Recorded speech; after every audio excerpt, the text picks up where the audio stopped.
all is well. Hope you are, as we in the biz say, living the dream, people. Nope. I need somebody to, I need somebody in the mornings that's not Lonzo because he would enjoy it too much. You're 47. What are you going to do? I need somebody to give me the Jim Harbaugh, Justin Herbert treatment to start my day off every day. I think that's what I need, and it can't be the two people that I see earliest in the morning. America. It can't be the wife, because if I was like, "Hey, babe, here's what I need from you every a.m." At about 4:30, I need you to grab me by the shoulder, shake me, and then punch me in the chest a couple of times to get me pumped up. What's your name, dude? I'd feel she'd be going, not a better reason to get out of bed.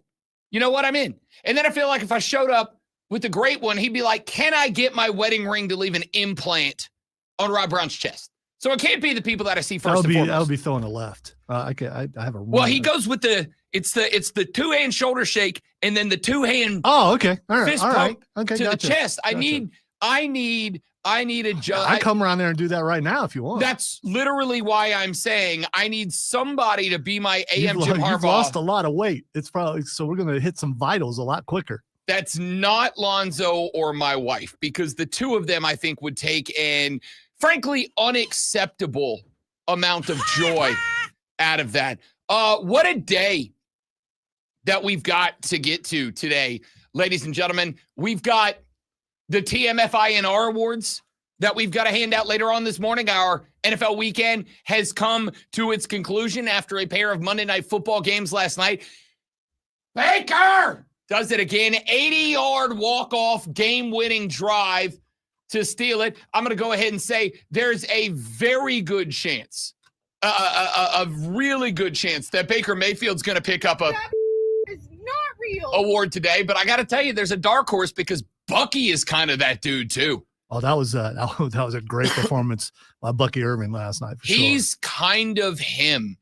And then we had the Chargers that just did whatever they wanted to. Not whatever they wanted to. They only put up 20 points, but they didn't need to do much more than that to get by the Raiders. They made Geno look bad. It is the Raiders, man. There's a lot of people that had the Raiders as a dark horse this year. Not to win the division, but like as a wild card. Geno will win them some games, but probably not against the AFC West. I think I'm kind of out on that line of thought, to be honest with you. We'll find out, because also coming up this morning at 8:20 a.m., we are going to be joined by former Major League Baseball player Cody Decker, because the MLB postseason is shaping up. And yes, we have got to start including a little bit more baseball onto the show moving forward. The Philadelphia Phillies last night become the first team to capture a divisional crown in the 2025 season. The Phillies take 151 games to capture the NL East, because good gosh, did the Mets fall apart after the trade deadline? That's a lot of games, man. How many games you play in baseball? We got a little fewer than 2 weeks left in the regular season. We're almost. And then how long there. is the postseason? Not long enough.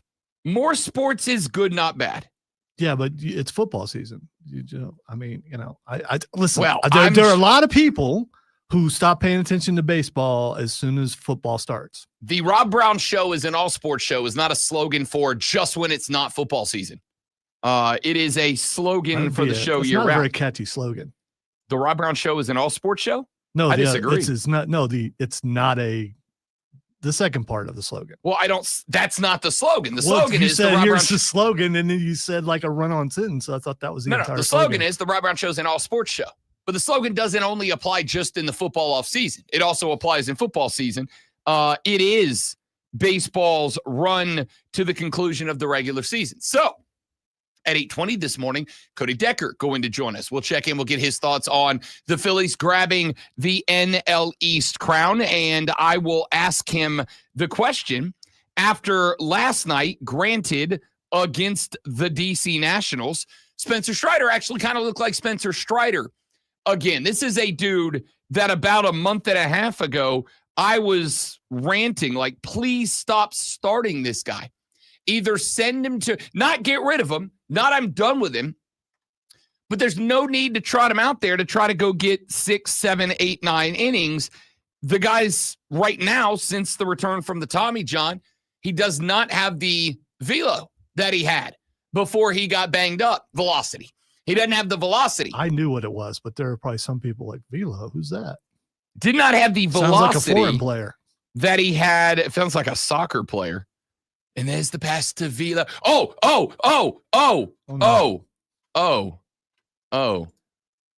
Speaking of soccer player.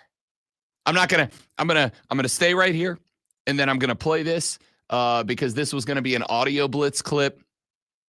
But not if I have to wait for Willie P. Polina this year against penalties, 4 of 16. Messi approaches, a chip, save by Polina!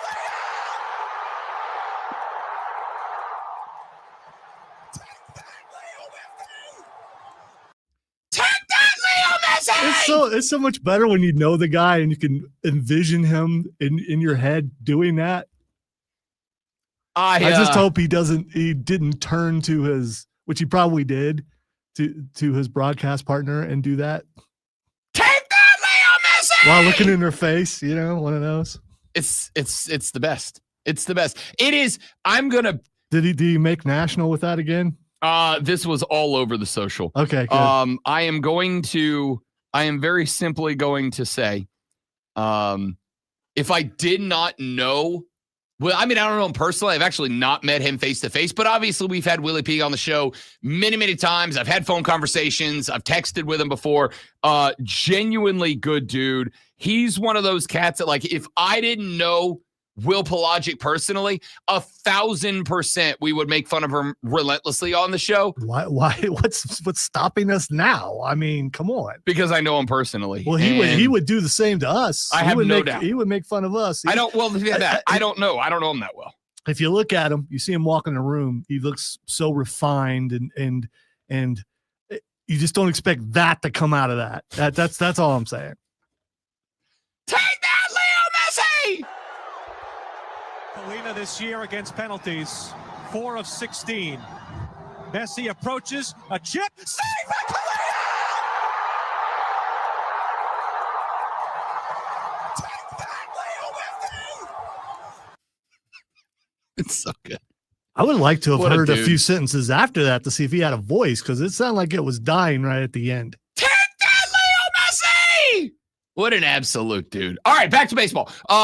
Phillies get the NL East crown last night. We've got a few other races where the magic number is beginning to dwindle. So at 8:20 this morning, Cody Decker is going to swing by. He and I will chat a little baseball here on the show this morning. And, of course, we will, as we get closer to the conclusion of the regular season and the beginning of Major League Baseball's postseason, including the early wild card round, despite the fact that there will, and I know this is going to shock many of you, not include the Atlanta Braves this year.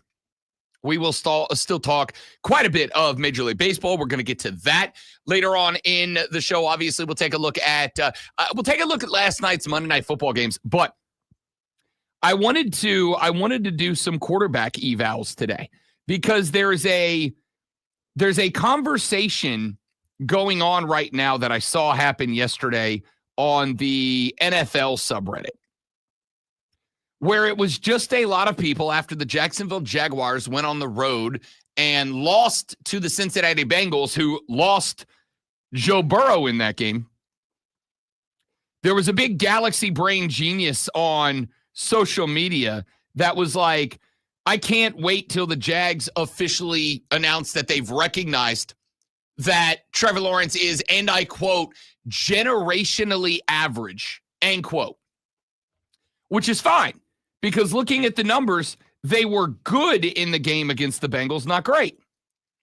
And yet, what you didn't see is that there were not one, but two easy, wide open, in the breadbasket touchdown drops in that game. Trevor Lawrence should have had either 4 or 5 touchdowns in that game. And it blows my mind. And it's the same Saints fans I've been having fights with through 2 weeks of the season right now, it blows my mind how many people are willing to go on full public display to prove. Let me tell you, you don't know ball. Because they just look at the stat line after games and go, 210 and 2 touchdowns. Like, that's okay. Oh, he only had 1 touchdown this game. No touchdowns. It's all his fault. All right. So you, for some reason, you make excuses for quarterbacks a lot. He is, so far, generationally average. He's not above average. He's won 1 playoff game. They haven't been back since. And is it all his fault? No. But he is not what he was billed to be when he got drafted. Once again, for the 100,000th time, if I put Dale Earnhardt in a Corolla, he's not winning the Daytona 500. It's not a complicated thought. I've never liked that analogy because Dale would wreck everybody else and then win. No, he wouldn't. He would. No, he wouldn't. He would. No, he wouldn't. Prove me wrong. So, I mean, we can go get a NASCAR video game. Well, you got one. We can put him in there and put him in a Corolla and see what happens. So, he's generationally average. He is. He can fix that. And it may take him going to another team. But he can go the Baker route and maybe prove everybody wrong. But right now, he's not. I mean, you don't go, wow, Trevor Lawrence, I don't want to play him. He's going to beat you, because he's not. Statistically speaking, you are correct. He's generationally average. But it's not about the stats. It's watching him play. It's not about the stats. Mm-hmm. And receivers drop balls in every single game. The best receivers in the world will drop balls. They just absolutely will. And you don't know how good the pass was by looking at the stats and things like that. But I've watched the games, and he's okay. I mean, he's never in that top tier list, and he doesn't need to be because he hasn't proven himself yet. How's Danny Dimes look right now? How's Baker Mayfield look right now? Right. I just said maybe if he goes to another team, he could prove it. But it's a maybe. The point here is with I don't know why you get angry about defending certain quarterbacks. I mean, I'm just giving my opinion on him. And he was a great college quarterback. And there have been a lot of great college quarterbacks that go to the NFL and they're not great in the NFL. I would love to be a mid to average quarterback in the NFL. I'm good with that. I mean, I'm sure you would too. I don't know why it's a slight. Because what happens is these dudes end up getting thrown under the bus and in the wood chipper and behind the woodshed and to the wolves and all the other places that people get thrown. And we have developed this culture of fans, and there are particular groups that I blame for this. We have developed this culture where we as fans, not me, y'all as fans, because you're not a fan? No, I am a fan, but I don't do this. Oh, okay. Y'all as fans look at score, stat line, that's it. That's all that matters. Score and stat line. Like if a score isn't a dub and if the stat line doesn't pop off the page, that guy's bad. I so believe, and I cannot prove it, and I've said this before, you are in a minority when it comes to how you watch sports. You are. And you do it in an analytical way, and that's fine. That's your way of looking at it. I think the majority of the people do exactly what you just said, and there's nothing wrong with that. No, there is if you're running a football team. No, there's nothing wrong with that from a fan perspective. I'm not a fan. I understand that. You are talking about the fans. Correct. And the fans can look at it that way. The fans are not affecting what happens on the field. The players and the coaches and the owners are. My job is not to be a fan. It's not my fan. I'm not a fanalist. I'm an analyst. That's my job, is to come in here and do things that are deeper than just look at it and go, well, yeah, but here's the thing. That's how this looks to me. But you're criticizing other people who are. And there's no right way to watch a football game. There's no right way to watch a baseball game. You do it as a fan how you feel you should watch it. Then I think you should be a little more open-minded. Then don't. That's not someone. How do I say this without getting myself in trouble? Who cares? I don't care anymore. Then I don't need to talk ball with you if that's how you feel. Honestly, like there's no point in us talking ball if that's how you feel. There's just not. If you would like me to be quiet. No, I'm not talking to you. I'm not talking to you because while you say the opposite, I don't think that's how you do it either. I think you watch ball more than me, but you want to come in here and be a man of the people. And I respect that because we all want to be a man of the people. But this is, you know what it is? I had 2 conversations yesterday. Should I be just like you so people can tune in and go, wow, who said that? No. Should I be that way? When I talk about how I watch a game, that's how I watch a game. Do I look at and go, is that a spread formation? Is he in the pistol? No. I mean, I probably notice it, but I don't care. I want to see what the result of the play is. I don't need to break it down and go, okay, this failed because this alignment was this way and this way. That becomes math to me. I don't want to do math. I just want to watch the game. Do you subscribe to the thought or the belief or the philosophy, whatever you want to call it, that everything happens for a reason? Is that a grounding, a foundation you follow? Most things happen for a reason, but I do believe that chance comes into play. I don't know what the percentage of chance is, but I do believe that chance comes into play. I think that's fair. And preparation, if you're really prepared, chance could come into play and mess that up.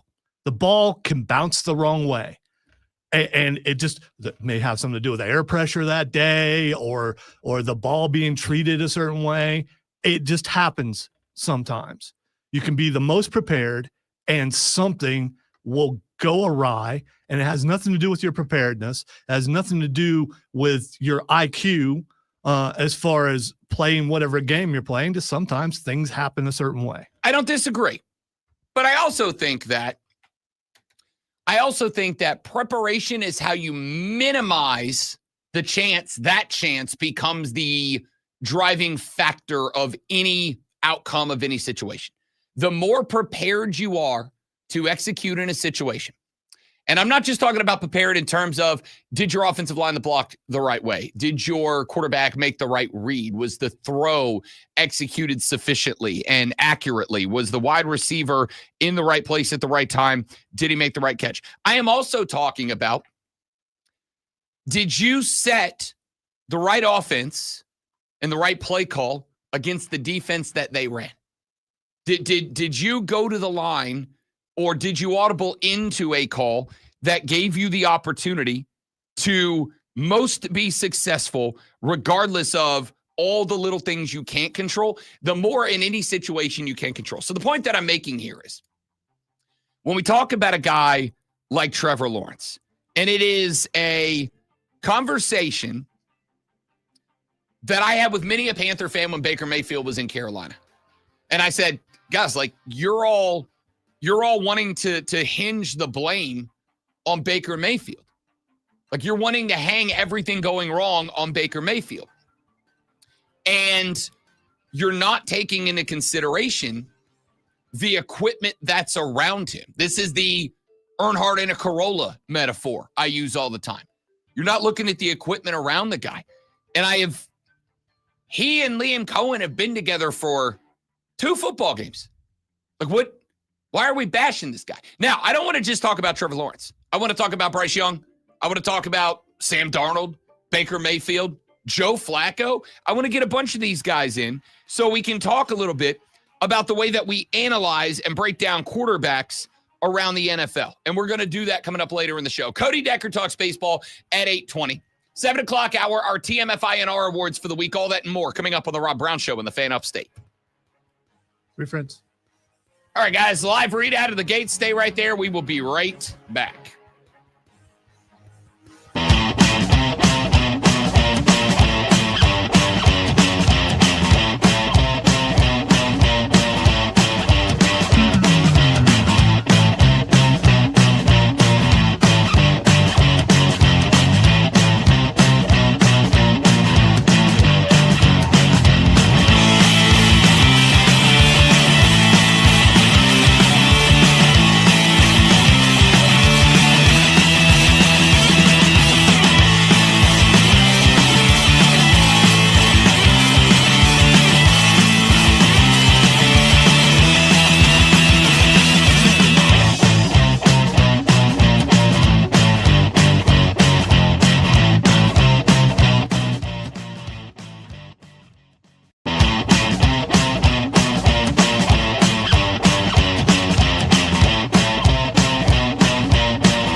snippet on social media from the opening segment that we did about the South Carolina Gamecocks.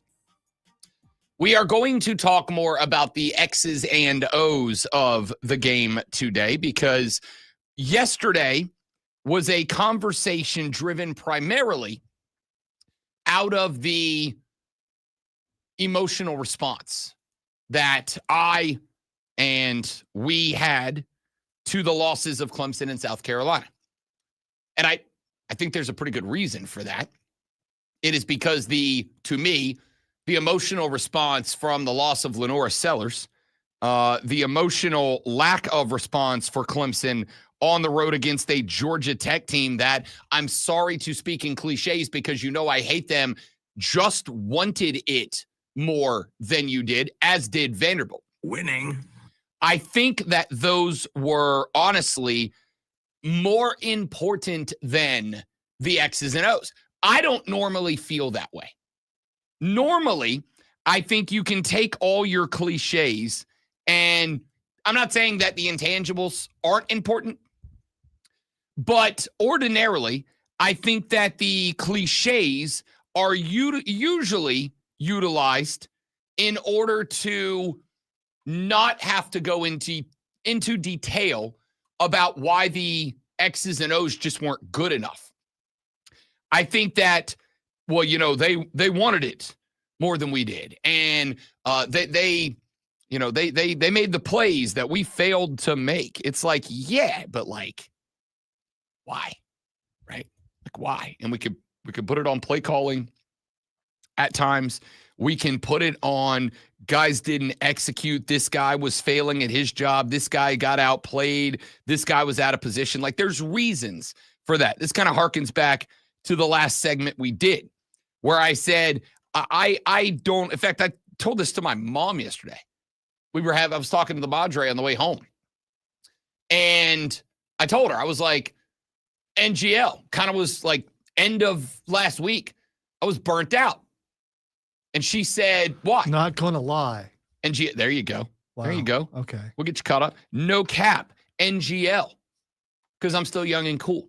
I said, I'm a little burnt out. She said, why? Like, pretty much all you've done this week is watch football, right? And I said, yeah, but like, I don't get to watch football like most people watch football. I don't get to just sit in the recliner and enjoy football. Like, to me, it is notes and it's paying attention.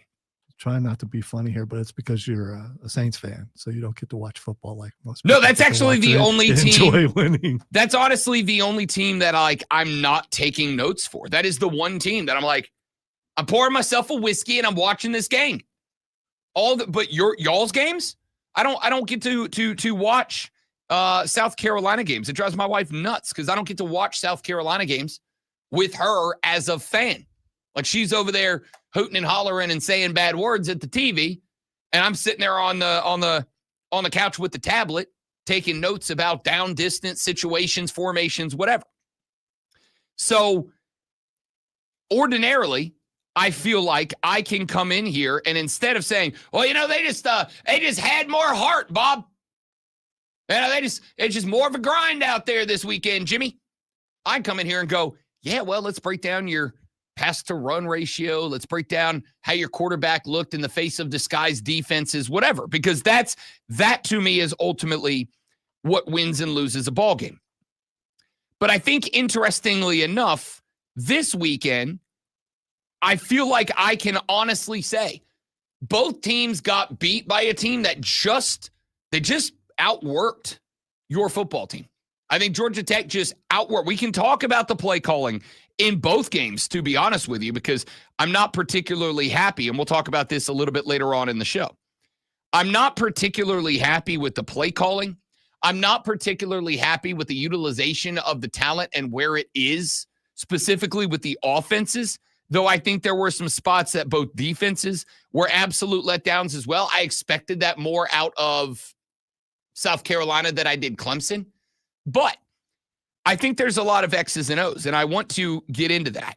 But yesterday, after the show was over, I posted a little snippet that I took out of the first segment of the show, where I said, South Carolina, to me, when Lenora Sellers went down Saturday against Vanderbilt. I feel like that team just kind of rolled over and went belly up. I feel like South Carolina just kind of lost the fight in the fire a little bit. And the take I had was that is, of all of the things, the one thing that I did not think that I would question about this football team this year. I never thought coming into this year that I would question, did this team give up? Did this team roll over? In fact, I specifically remember at SEC Media Days that on at least one show when I did Texags Live with buddy of the show, David Nuno. When I did Texags Lives with David Nuno, and I brought up that I thought South Carolina was absolutely as much a potential playoff team as any of the teams that aren't Georgia and Texas. And he said, like, why? I'm looking at the talent on paper, and I just don't see it. And I said, because, and I do not like cliches, but there is one that I am going to utilize here. This team has the same fight and fire that we have all been celebrating out of Diego Pavia, out of Clark Lee, out of the Vanderbilt Commodores. They have the same fight and fire that even if they aren't quite as good on paper, they can make up for that by just outworking, out hustling you. And I didn't see it. So I had two conversations yesterday after I posted that, which you can, by the way, if you want to see what we had to say, if we missed, or if you missed the show yesterday, if you're not a 6 a.m.er and you missed it, you can check out the Fan Upstate on Facebook. It is posted across all of our social media. So I had two conversations yesterday with two different Gamecock fans into the afternoon. One of them, a personal friend of mine, texted me after that post went up and said, dude, you're going to hear it. And I said, why? And he said, you don't say that about this team. You don't. And I said, why not? And he said, that's not what happened. I said, why not? And the answer I got was effectively, it was the play calling, and it was it was all the other things that we've talked about. And we'll talk about more at length today. It was all the play calling. And then, as I was watching Monday Night Football last night, I got another text from a friend, an acquaintance of mine. I'll say friend of mine. He's got my phone number. An acquaintance of mine. A listener that I've met, and I know him personally now. And this individual said, Rob Brown, I just wanted to text you and say, thank you for saying that. Thank you for being the guy who was willing to go out there, because I had the same thought. I had the same reaction. I walked away from that game on Saturday saying, I didn't expect to be undefeated. A playoff berth, I thought maybe was even too far. I was excited about the possibility. But the one thing I knew I was going to be saying at the end of this year was there was not a game that we laid down. Outgunned, outmanned, whatever. There would not be a game we laid down. And now I feel like I can't say that at the end of the year. I can't say we never laid down. So my question is, you can say something if Vandy goes on and wins the SEC. I don't care if Vandy goes undefeated and wins the national championship. You lay down. Like, it doesn't, they could end up being the natty. They won't. They could end up being the national champions. It doesn't change the fact that South Carolina, once Lenoris went down, the air came out of the balloon and they couldn't get it back in. So my question is, now that we've had some processing time, now that we've had a little time to think on it, to stew on it, to sleep on it, to have a good night's rest, too far or fair, what I said yesterday? Too far or fair? You can go watch the clip if you want to watch it. It's on our Facebook pages. I'm looking for you, Carolina fans. Clemson fans, we're coming to you next on the Rob Brown Show in the Fan Upstate.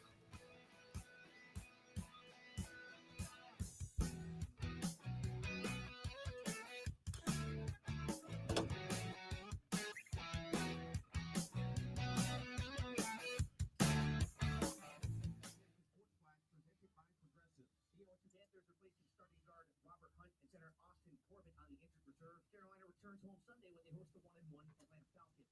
The Gamecocks could be without quarterback Lenoris Sellers for this game against Missouri. He left last week's game against Vanderbilt with an apparent concussion. He was rocked to the floor to the chin in the second quarter and left the game.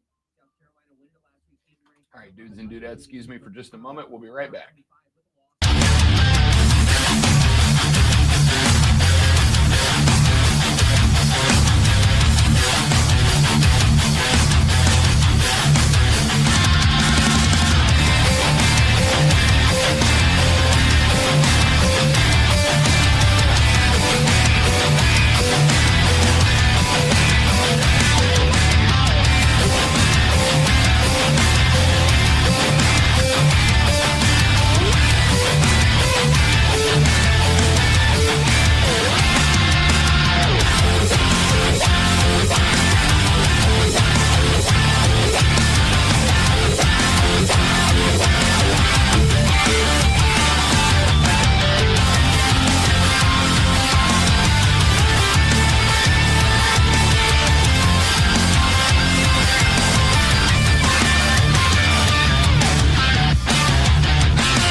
Cruz checks in on our live stream chat. He said, good morning, guys. Be easy on us Clemson fans, Rob. We are still in mourning from the LSU loss. That's quite a bit I don't know how the morning period is, but that's like 3 games, right? That was 2 games ago, 3 weeks ago. And the question here that I have, Cruz, and this was the question I was setting up anyway, so I'm glad you're here. You can be the first one to answer this question. What now, Clemson fans? Genuinely. Like, what now? What do you want to see? What do you want to do? I got to tell you, the one thing I am not going to ask is, what do you want to hear? And the reason that I'm not going to ask, what do you want to hear? Hear from who? From the program, from Dabo, from coordinators, from coaches, from players, is because of exactly what I said yesterday. It seems to me, and I get it, this is not unique or isolated to Clemson. I discuss all the time about how I am turned off by, especially teams that are not performing up to expectations. I am turned off by coach speak and cliches. They do nothing for me. I am looking for, and I'm not saying that anyone owes me or anyone else a damn thing, but I will also say that if we look across the radar at successful coaches, I think you will find that many of them are willing to be a little bit more open in their communication with fans and media, right? Like, they're willing to be more open. We're going to play a clip later from Brian Kelly where he got into it and popped off on a reporter. Just sounded like a jerk in LSU's postgame press conference after the Florida win this weekend. Surprising, because he seems like a man of the people. Well, that's just because, Lonzo, he feels like he's a member of the family. So we're going to talk about that. But I guess I listened to the 12-ish or so minute post-game press conference of Dabo Swinney after the loss against Georgia Tech this weekend. And it's just platitudes. It's just, to me, it just sounds empty from a fan base that is looking and going, like, this is not what we expected. This is not what we were sold, right? Like, as a Braves fan, I'm very frustrated by this. I've talked about this a number of times on the show about how this team might be, in my career as a fan, not as an analyst, as a fan, the 2025 Atlanta Braves might go down as the most disappointing single-year team of my life as a fan. Honestly, like, the expectations were higher and the results lower than any professional team that I think I have rooted for in my life. And my issue with this team has been, obviously, not just that the results have been wildly disappointing. They have. It's that every time that Brian Snicker or Alex Anthopoulos grab a mic, it's just nothing. It's just empty. There's nothing to it.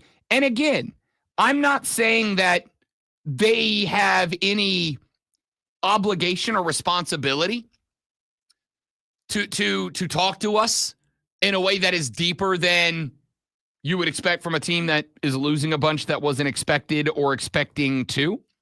But at the same time, you kind of do, right? And I think it is more important now than it ever has before, because you are now in college football more reliant and in need of your fans to be financially invested than ever before. Like, you need you need fans to be more invested in your program with their time, energy, attention, and most importantly, money than ever before. But the reality of the situation is, just like in a regular business, right? If you are an investor in a company and you are willing to put your money into that company, you want to hear the people that are running that company maybe not give you all of the intricate little details of what they're going to do. Don't give away the game. But tell me what the plan is. Give me the rough strategy. And it doesn't feel like we're doing that. So my question for Clemson fans is, what now? What do you want to see? What do you want to hear? Because it's just all been platitudes. And I don't think it's enough anymore. Are you not? I guess if you were expecting this team to be 1-2, then you're going, okay, we are what we expected. But the reality is, exactly and precisely 0 of you expected this team to be 1-2. I didn't expect this team to be 1-2. None of us expected this. And more importantly, none of us expected it. And it doesn't really feel like there is a good and valid reason that we are here. But it's just platitudes. Or it's just appeals to the past. Well, we've won 10 games, 8 times since. Who cares? Who cares? This isn't 2018. This isn't 2022 or 3 or 4. It's 2025. What are we doing now? What do you want to hear? And maybe more importantly, Clemson fans, what do you want to see out of this team moving forward? Let's take a call before we get up out of here for the break. The phone line open, 844-326-3663. Crazy Ralph on the line to chat a little bit before we go to the top of the hour break. What up, Ralph? Welcome back to the show, big dog. Yes, it's great to be back. I think the problem we have with these coaches here in the upstate is we got a has-been at Clemson and we got a never will be down in Columbia. The has-been thinks he's a god, and Shane Beamer down there is a spoiled friggin' brat. I told you guys this was going to happen. I said if he hired Mike Shula to call the plays for this team, it was going nowhere. This started in the bowl game. Any idiot could have seen this coming. That guy hasn't done one thing positive for this offense except run it into the ground. I don't know what to think about the rest of the season at this point. I think we're in big trouble because when you got a Shane Beamer as your head coach, what you get is second-rate coaches. The only Division I coach on that entire staff is Sean Elliott. Everybody else should be fired. They're screwing around with these kids' lives. They're paying them money, and they're getting them nowhere. And that at the same time, the fan base gets all this hope and all this promise for the future. And what do? We get punched right in the mouth again. I'm so sick and tired of Shane Beamer. We got Urban Meyer out there. We got Nick Saban. I'm hearing rumors wanting to get back into coaching. John Gruden wants to come to the SEC. I say get rid of this clown and let's get somebody who knows the game of football in here and see if we can salvage this mess before it's too late. We're about to lose the best quarterback prospect we've had in, maybe 2 decades with Lenora Sellers. I'm sick, guys. I'm sick to my stomach. I'm sick of these coaches like Dabo and Beamer and Brian Kelly. They get in these press conferences. Nobody wants accountability anymore. They just want their asses kissed, and I'm sick and tired of it. So I'm with you, man. These guys need to get real, and they need to understand they got a responsibility to us. We're paying the freaking bills around here, and I'm tired. I'm sick and tired of it. You guys have a great day. Ralph, appreciate it, buddy. Thanks for checking in. I don't know. I don't get the vibe that these guys want their asses kicked. I mean, kissed.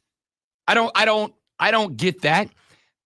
But I do think there is some level of, there's always, do we want to use the word excuse? There's always Georgia Tech came out here and they just made the plays, but it's a good team and we need to, I get it, but please don't, as much as I have been on the Brent Key bandwagon for a year and a half now, as much as I have been on the Clark Lee bandwagon for a year and a half now, as much as I told all of you preseason, not just last week, I did last week, but preseason, that these games for both of you were upset alert games for one Rob Brown.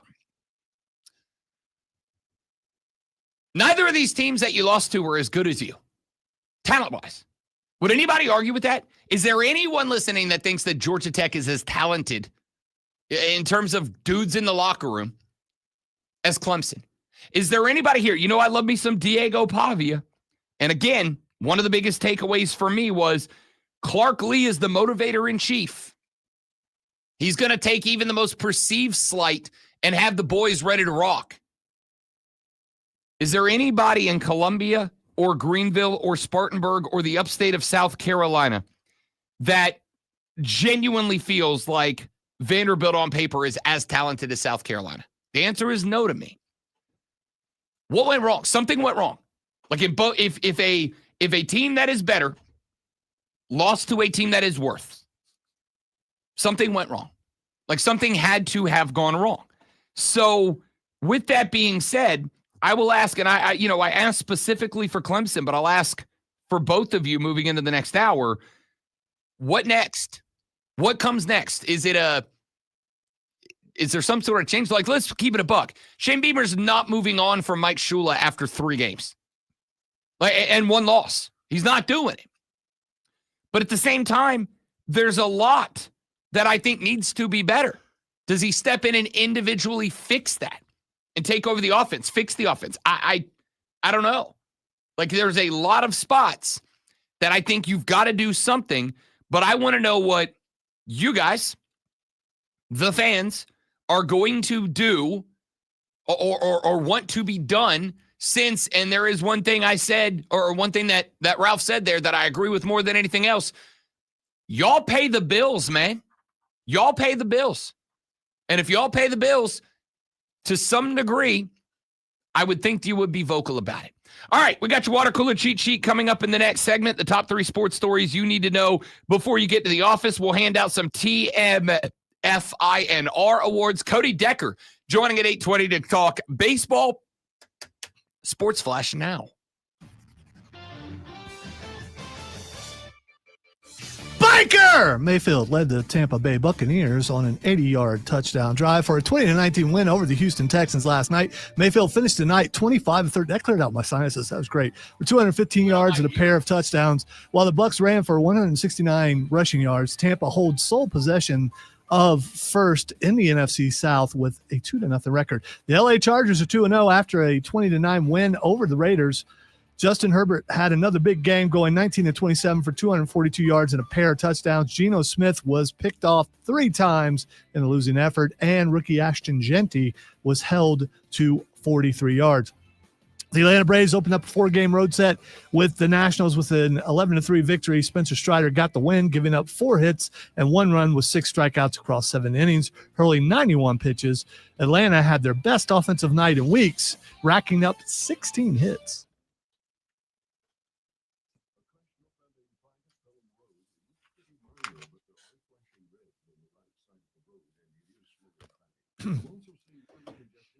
You know, Kane, never really thought about it, but he does sound a lot like Vince Russo, doesn't he?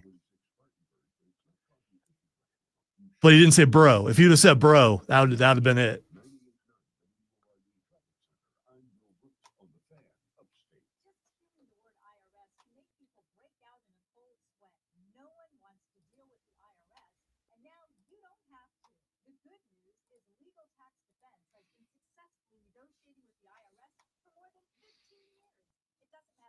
We shall return.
Damn, 3-1. The Rob Brown Show back on your radio. It's the Fan Upstate. Welcome in, ladies and gentlemen. Rob Brown, the Great Malonzo, and Hale. Thanks for being here. 6 till 10 a.m. every weekday as we talk about sports and a variety of other things. A lady in Florida, fought an alligator. You know, we got to talk about that. All right. Yeah. Yeah. Yeah. You might need to send me that story. Lady in Florida fought an alligator. I'll tell you why coming up later. This isn't your FM music talk show where it's like, here's a funny story we're going to talk about for 2 minutes and then play another song. No. This one's wild. So we'll get to that later on in the show. But we do have a lot of sports we got to talk about. Yesterday, I got sent a very interesting comparison of statistics about Cade Klubnik that I kind of feel like we have to get to a little bit later on in the radio program.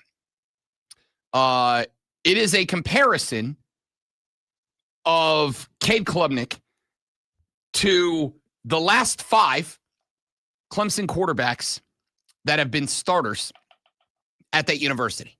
And there's one number in particular, and it's a very big and very important number.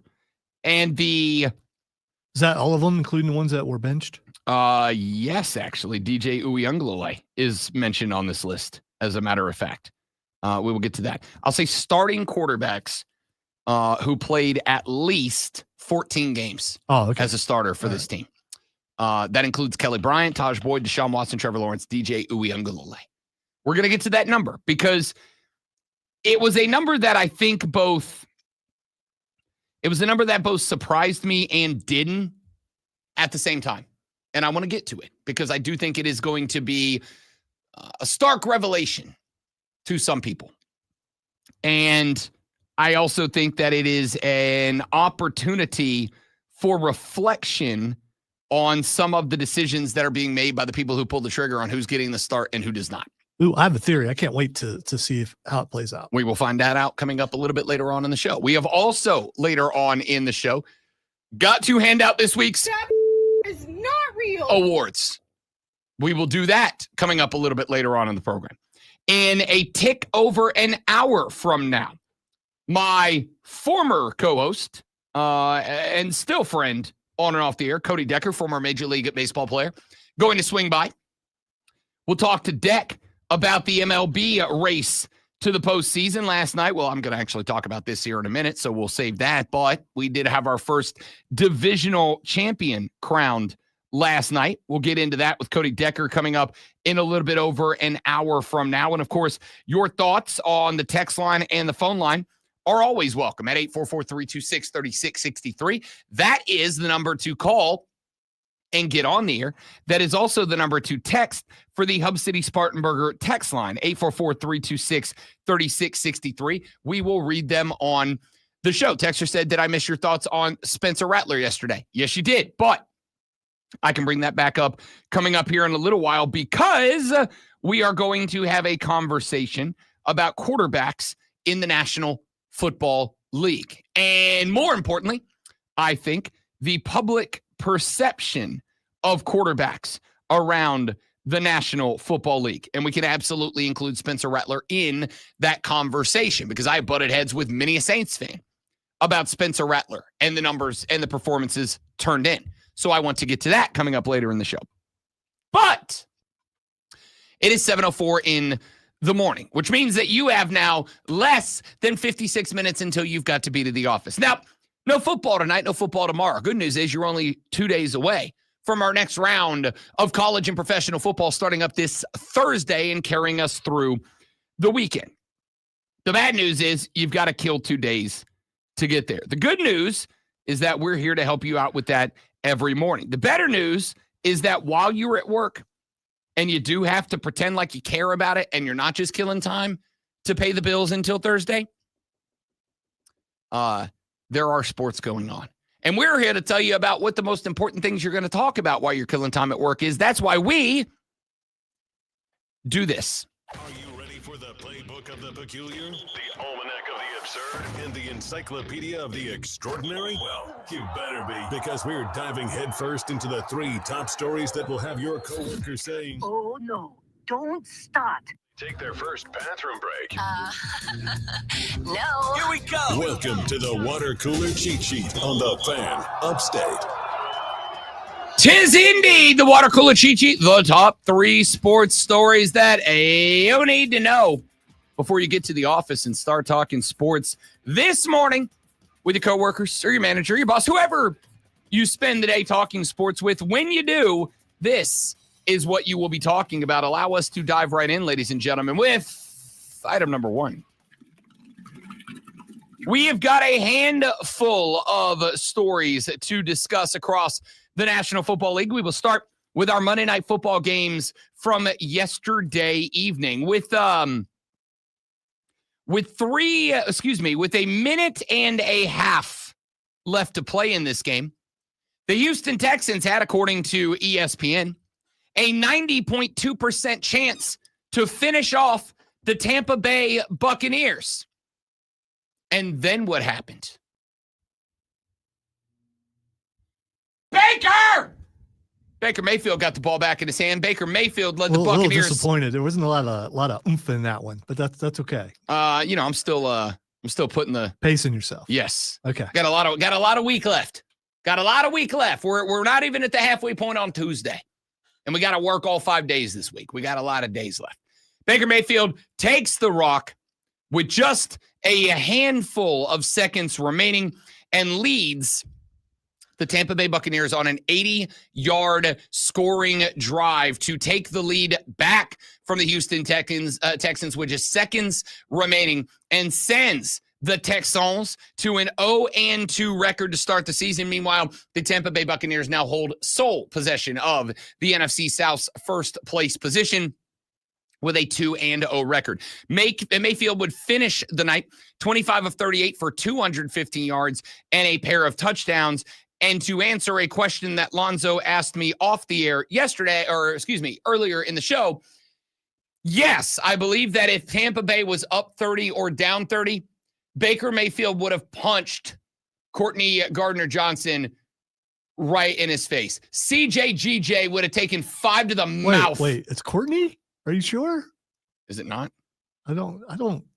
Yeah, CJ Gardner-Johnson. I believe the first name is Courtney. Okay, well, maybe it doesn't matter. CJGJ. I have never heard his name other than CJ, so I mean, I guess it could be Courtney. CJGJ. Which is a good name for a girl. Or a defensive back in the NFL who 1,000% say you wouldn't say that to his face. That would be a guy who's fine with the name. I'll Jim Rome anybody. I bet you won't. Anyway, yes, I think Baker would have 5 to the mouth that dude if given the opportunity. Over in the other game, 20-9, the LA Super Chargers now find themselves. Here's a thing that is real. The Chargers are in sole possession of first place of the AFC West after elevating to a 2-0 record to start the season. Last night, a 20-9 win over their divisional opponent, the Las Vegas Raiders. By the way, his first name is Chauncey. Chauncey, not Courtney. Yeah, that's right. Yeah, I mean, come on. Don't put that on him. Even if it was, who cares? Justin Herbert, 19 of 27, 242, a pair of touchdowns. Geno Smith was held to 24 of 43 for 180 yards. However, Geno was also picked off 3 times in this game. He was hassled a lot last night, like a lot last night. Could not get it done. Ashton Janty held to just 11 carries, 43 yards. It was just a tick shy of 4 yards a carry. You got to get this kid going. Like, you just got to give him more than 19 total carries for the Raiders. By the way, don't sell the Chargers defense short. Their defense is pretty good. Oh, it's a good defense. It's a good defense. I'm not bashing. I'm not just bashing the Raiders offensive line when I say that Geno was running for his life last night. He was also running for his life last night because the Chargers defense is good. However, in the rest of our NFL stories, it's not going to be quite as good as Khalil Mack left that game last night, ruled out after sustaining an elbow injury in the first quarter that appeared to leave him in significant pain. Mack attempted a tackle in the first quarter, but his hand was caught between Chargers linebacker Troy Dye and Raiders wide receiver Trey Tucker. Turned his elbow in an awkward position. Mack jogged off the field holding his left hand, stopped on the sideline, bent over in pain before he was taken back to the locker room. We do not have an update on the injury yet, but Khalil Mack is a bad mother shut your mouth. And you know if he left looking like that, it's not good. Commanders quarterback Jaden Daniels suffered a left knee injury last Thursday. His status for Sunday's game against said Raiders is now in doubt, according to head coach Dan Quinn. Dan Quinn did not elaborate on what the knee injury is, but did say that the quarterback has a sprain, would not say if it was a mild sprain, major sprain, or what degree or severity the sprain is, but did say that he is, quote, day to day, end quote, and that he does not yet know what that means for Sunday.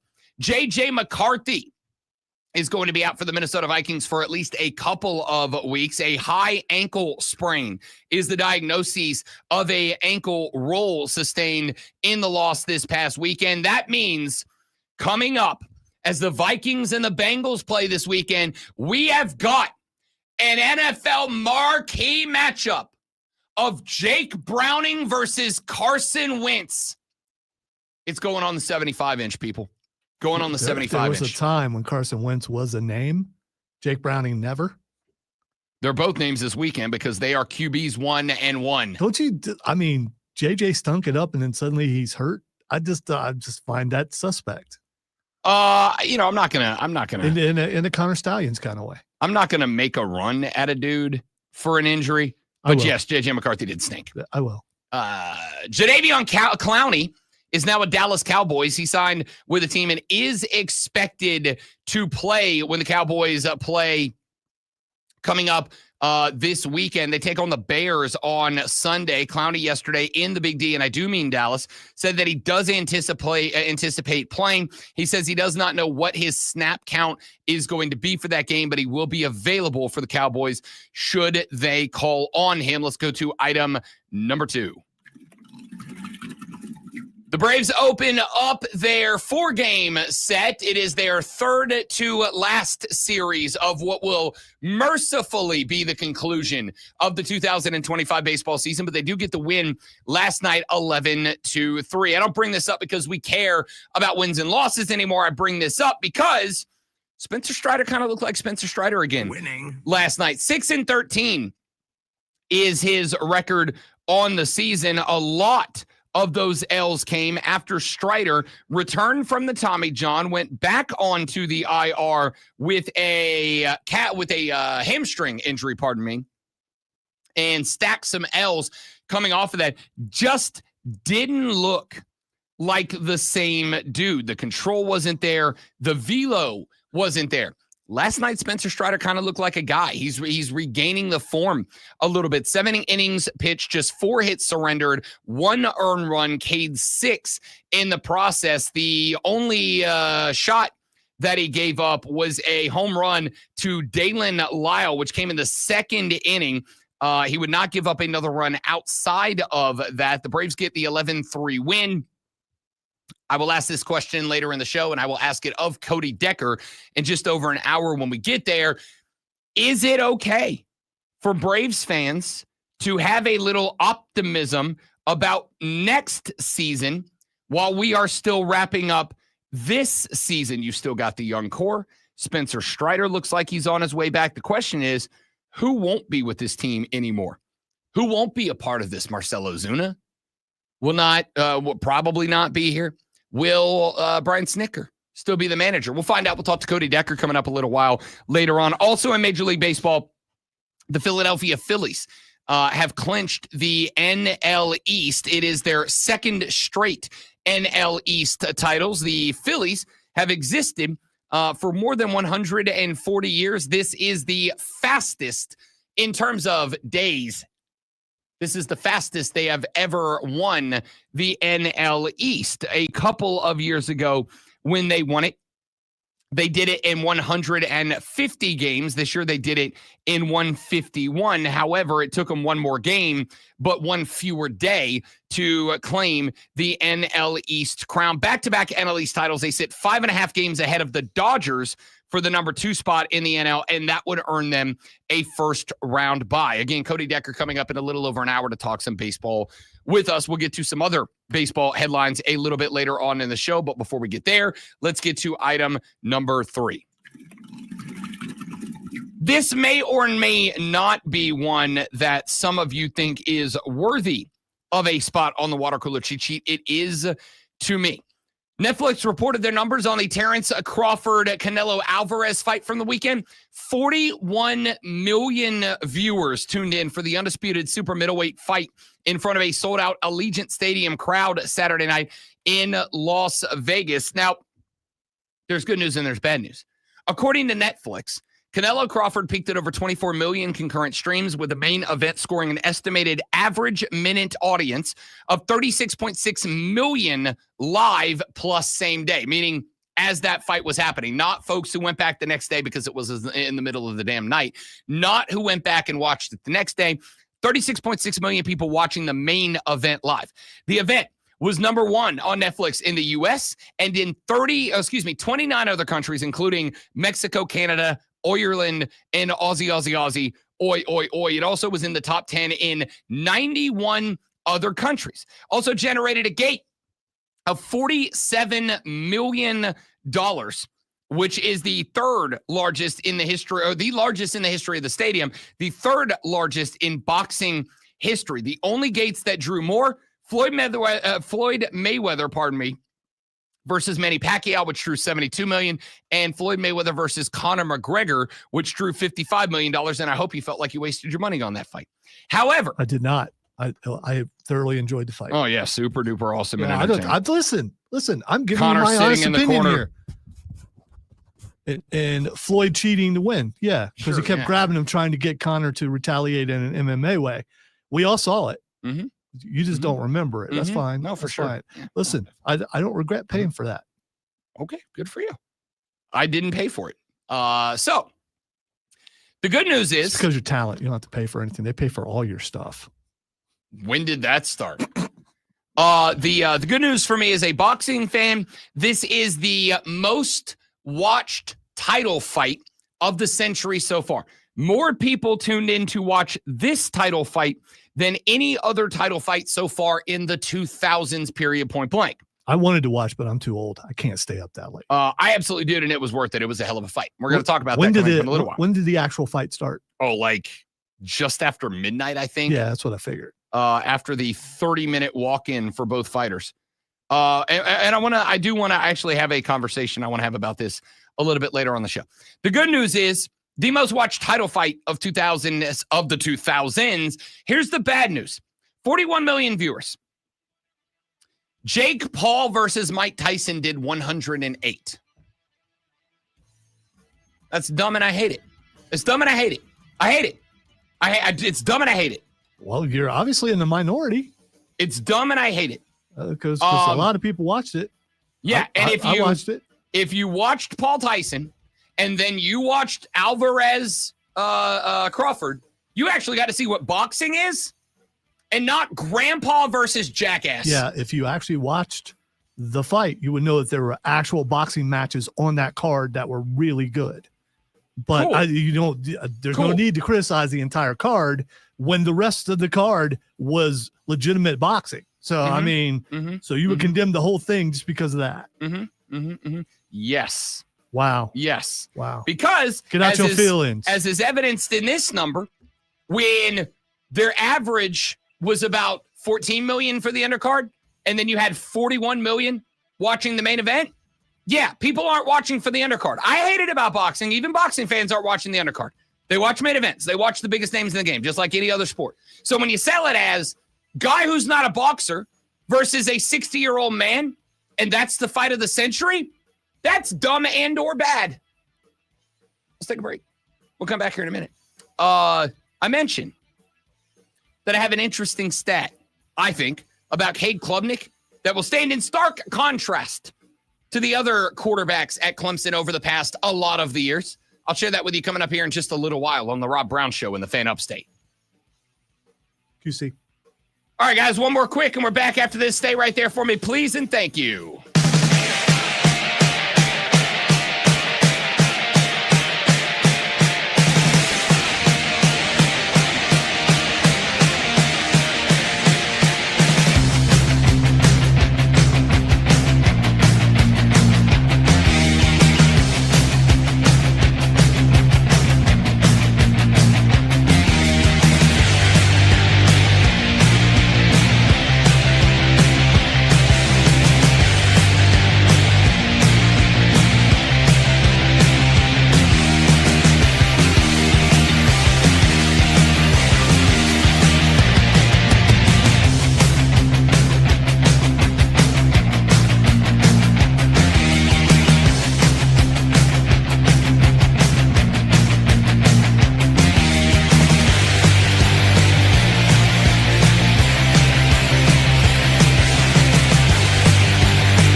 Joey texted the show, said Crawford v. Alvarez. Man, that was the best fight I've watched since the Holyfield-Moorer series in the 90s. It's a short segment, so I'm going to talk about that boxing match because, shockingly, we have. Not shockingly, it was football day yesterday. Of course, it was reacting to a football day. It's Tuesday. I can now. That fight was great. A couple of takeaways from the fight itself. Number one, Canelo Alvarez is always going to have, because of an interaction I had, that other people had with him that I witnessed, is always going to have a very special place to me. Canelo Alvarez was at the BMW Pro-Am. It was last year, the year before, that I saw this happen. When the celebrities come off of the 18th, they've just played a full round of golf. There's a billion people out there. They're on TV. Like, it's a lot. And so, understandably, most of the celebrities will, they may interact with the people that are right around them. There are a few of them that go above and beyond. Andy Buckley Jr. played David Wallace on The Office, one of my favorite shows of all time. He was fantastic. He was walking around and talking with anybody who wanted to interact with him. He was wearing a Dunder Mifflin golf polo shirt. It was great. And then there are some other guys. I shan't mention anybody by name because I don't do that to celebrities unless they're egregiously buttholes, which some people are. They can't hear you. No, it's well, just, I guess they could if they just happen to be. I know that people take stuff and run with it. And so I'm not going to name any particular. There are some celebrities that I've seen be such an egregious jackass that I'm like, yeah, there's no avoiding that. That's not you had a bad day. You're just not a good dude. That I have named before. Emmitt Smith. I watched Emmitt Smith have an awful interaction with a kid one time. And I've never really been able to shake that from a guy that is from my area, from Pensacola. So there are some celebrities that as soon as they're done on 18, they're straight into the clubhouse. They're done. They may pop some nucks here and there, but that's really it. Canelo Alvarez. He said nucks, by the way. Yeah, they gave a nucks. No. Wow. 4-1. You gave one back. I appreciate that. I did. I appreciate that. So I will always have a spot for Canelo Alvarez because I watched him come off of 18, and there were probably, not exaggerating, probably upwards of 1,000 people.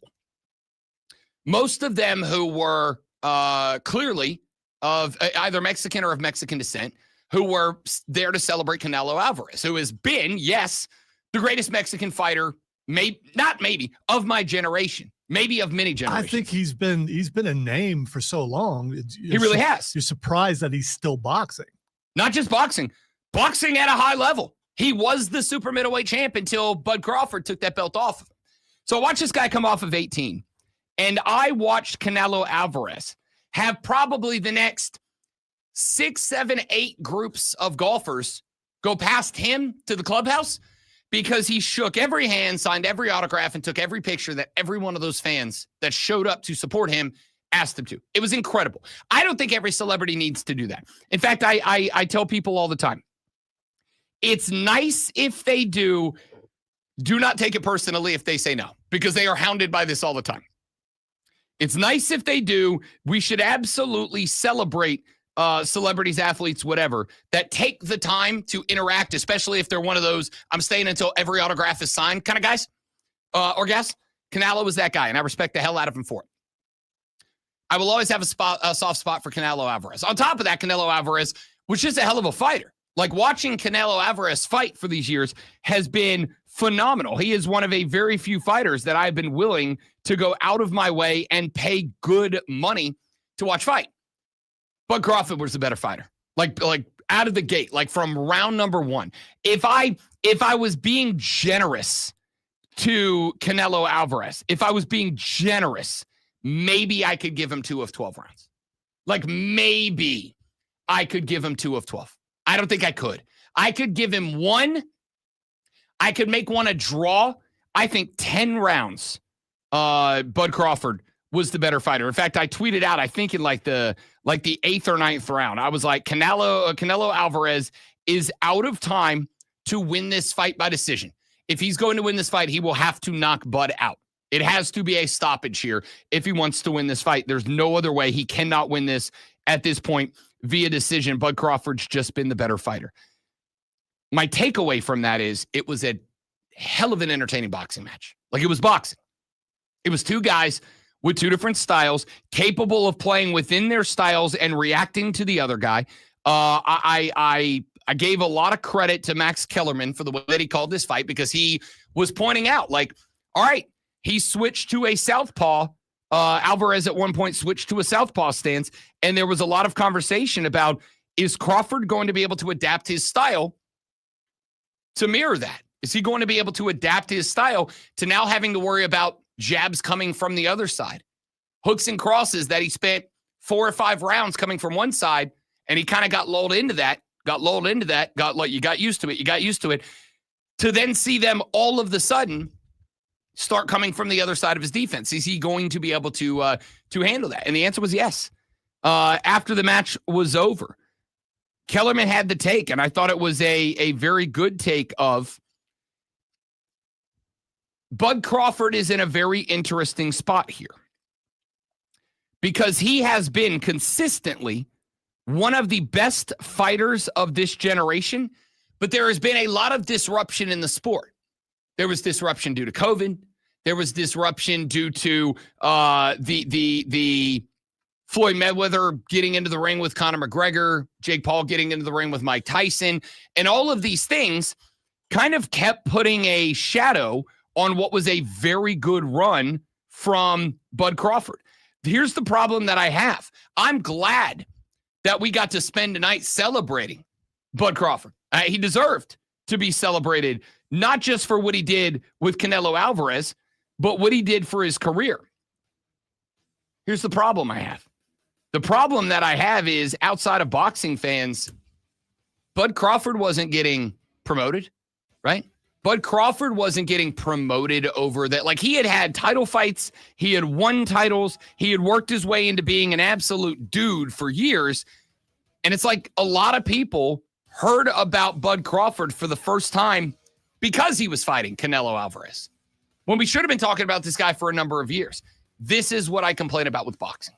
The fact that you had this guy who, yes, I think coulda, shoulda, would have been considered a genuine generational fighter, and we basically got the promotion he deserved during his swan song only because he was fighting Canelo Alvarez, and because they deserved that. But Canelo deserved it too.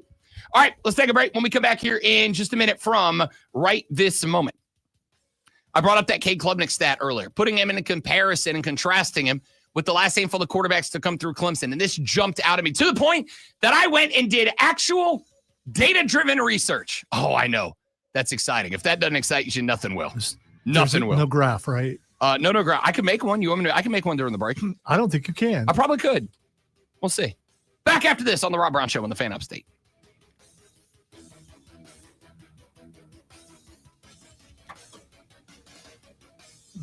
I meant, a graph with actual graph paper and Oh, no. one of those pencils that are I don't do that. I have the internet now.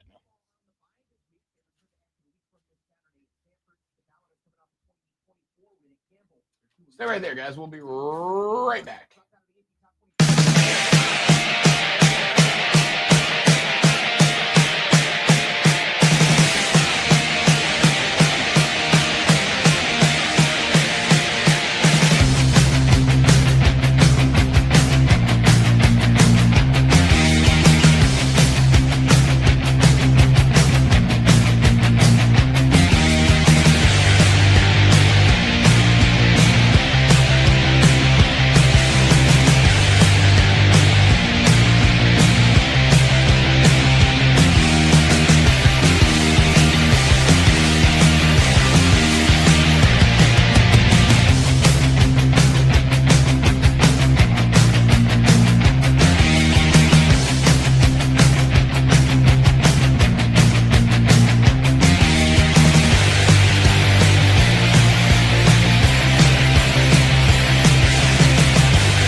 he's asleep next to me. Right.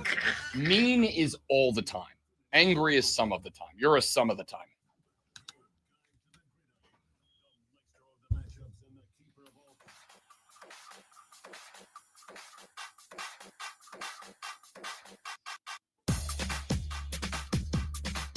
Hey, Rob, look at how many people are watching right now. Nice. Nice. Nice.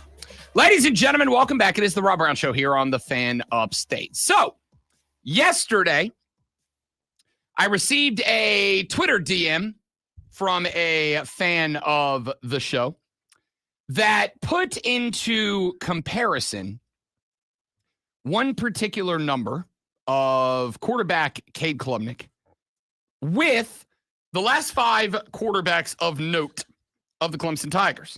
All of these guys who played at least 14 games as a starter. Those quarterbacks are Trevor Lawrence, Deshaun Watson, Kelly Bryant, Taj Boyd, DJ Uiagalelei, along with Cade Klubnik. This is the record and winning percentage of those quarterbacks against Power 5 opposition. Trevor Lawrence, as we all know and have talked about, 31-2 against Power 5 teams. That is a 93.9% winning percentage. Deshaun Watson, 28-3. That is a 90.3 winning percentage. Kelly Bryant, who I have always put up, despite the fact that he does not have the longevity as QB1 for Clemson, I have always said I think Kelly Bryant deserves more credit for the time that he spent as QB1. 12-2 against Power 5 opposition. Taj Boyd, 26-7. That is a 78% winning percentage. Kelly Bryant's was 85%. The worst not named Cade Klubnik was DJ Uiagalelei. Career record 18-6 against Power 5 opposition. That's a 75%. Cade Klubnik, 15-11. That's a 57.7% winning percentage. So then I got curious, and I wanted to go look at Cade Klubnik's numbers in 2 categories. Number 1, against all Power 4 opposition. I did not include the Pac-12 because most of these teams are in the Big Ten now. But all included games started by Cade Klubnik against teams in the SEC, the ACC, the Big Ten, and the Big 12. And then break them out against teams from those 4 conferences that were ranked at the time of the game. All right. Now, this does not take into consideration teams like last year's Florida State where ranked, but then they tanked, et cetera, et cetera. This is games that were against ranked opponents at the time of the game. And then I looked at the numbers in those games, and here's what I came up with. Including this year, looking at these numbers. Cade Klubnik is, in all included games, combined starts against SEC, ACC, Big 10, and Big 12 teams, ranked and unranked. 530 of 854 with a 62% completion percentage. His touchdown to interception ratio is exactly 2-1. 32 touchdowns, 16 interceptions. Against teams that were ranked at the time, which does not include Georgia Tech this year because they were not ranked, but I think we can put them in the mix. But without them included, 156 of 250 against ranked teams. That is a completion percentage of 60.76%. And a touchdown to interception ratio that sits at about 0.5-1. It's not ideal.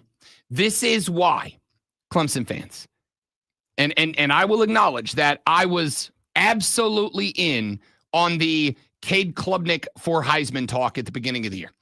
I saw the, Diesel and Cole put out every afternoon. They put out a little teaser for their live stream with 1 or 2 of the topics they're going to talk about. And I saw one the other day that said something along the lines of, and some of y'all had Cade Klubnik for Heisman conversations. Are you serious? I was like, yeah, it was, because the numbers were there. But after I got that number forwarded to me yesterday by a Clemson fan, and I went and I broke down those numbers into Power 5 opposition and then ranked Power 5 opposition, it's just not there. The numbers just aren't. They're mid. They're mid at best against the best teams that Cade Klubnik has played during his time at Clemson. The numbers just aren't there. And I want to ask Clemson fans, what should I think about this? I'll tell you what I do think about it. What I do think about it is, since Trevor left, you've had back-to-back misses at quarterback. Because I think that, and this is something that had you said to me before the season started, I would have said absolutely not. And I'm not saying that there is not time to fix it. What I'm saying is fixing it would require Cade to go against, because the new Rob Brown philosophy on football is what's on tape. The most important thing is what's on tape. Before everything else, the most important thing is what's on tape. What have you shown me? And you can put something that's bad on tape, and I can go, all right, that's real bad on tape, but I can work with this, right? If it's a mechanic, I said this about Spencer Rattler yesterday. You look at what's on tape for Spencer Rattler. Don't look at his 0-8 record. Look at what's on tape. And what you will see is a guy that last year played behind a hodgepodge offensive line made up of plumbers and electricians from around the Big Easy, because that's all they could get healthy. And this year, you were looking at a spot where off the top of my head, there are at least 7 drops. 3 of them would have been touchdowns for Spencer Rattler. I can work with that. The statistics don't necessarily bear that out, but I can work with that. I don't know that I can work with this, right? And so it says to me at this point, that even though we bought into the hype, and I'll say even though I bought into the hype coming into the year, I think at the end of this year, especially if it doesn't get fixed immediately. And again, we can blame this on play calling. We can blame this on Dabo Swinney. We can blame it on whatever you want to blame it on. We can put the fault wherever the fault lies. But the reality of the situation here is, if you want to talk about national championship quarterbacks, this isn't necessarily exclusive, but it is the truth, I think, as often as it is not. More often than it is not. If you want to talk about teams that are national championship caliber teams, you need to have a quarterback that doesn't necessarily turn coal into diamond, but at least can take nothing and make it something, right? If you want to be upset about the play calling for Garrett Riley, or where I put the blame, which is Dabo Swinney, but if you want to be upset about the play calling for this football team, that is 100% fair. I actually agree with you on that. Regardless of where you want to put the blame for it, whether it is Dabo or whether it is Garrett Riley, if you want to put the blame on someone, not Cade Klubnik, I'm good with that. But what I am going to say is, when I look at that Georgia Tech game this weekend, for instance, the interception that was thrown when you were in the red zone and scoring territory, a touchdown that, or even a field goal that likely changes the outcome of that game. The throw that Cade made that got picked off was a bad throw. It was just bad throw. It was not seeing the field.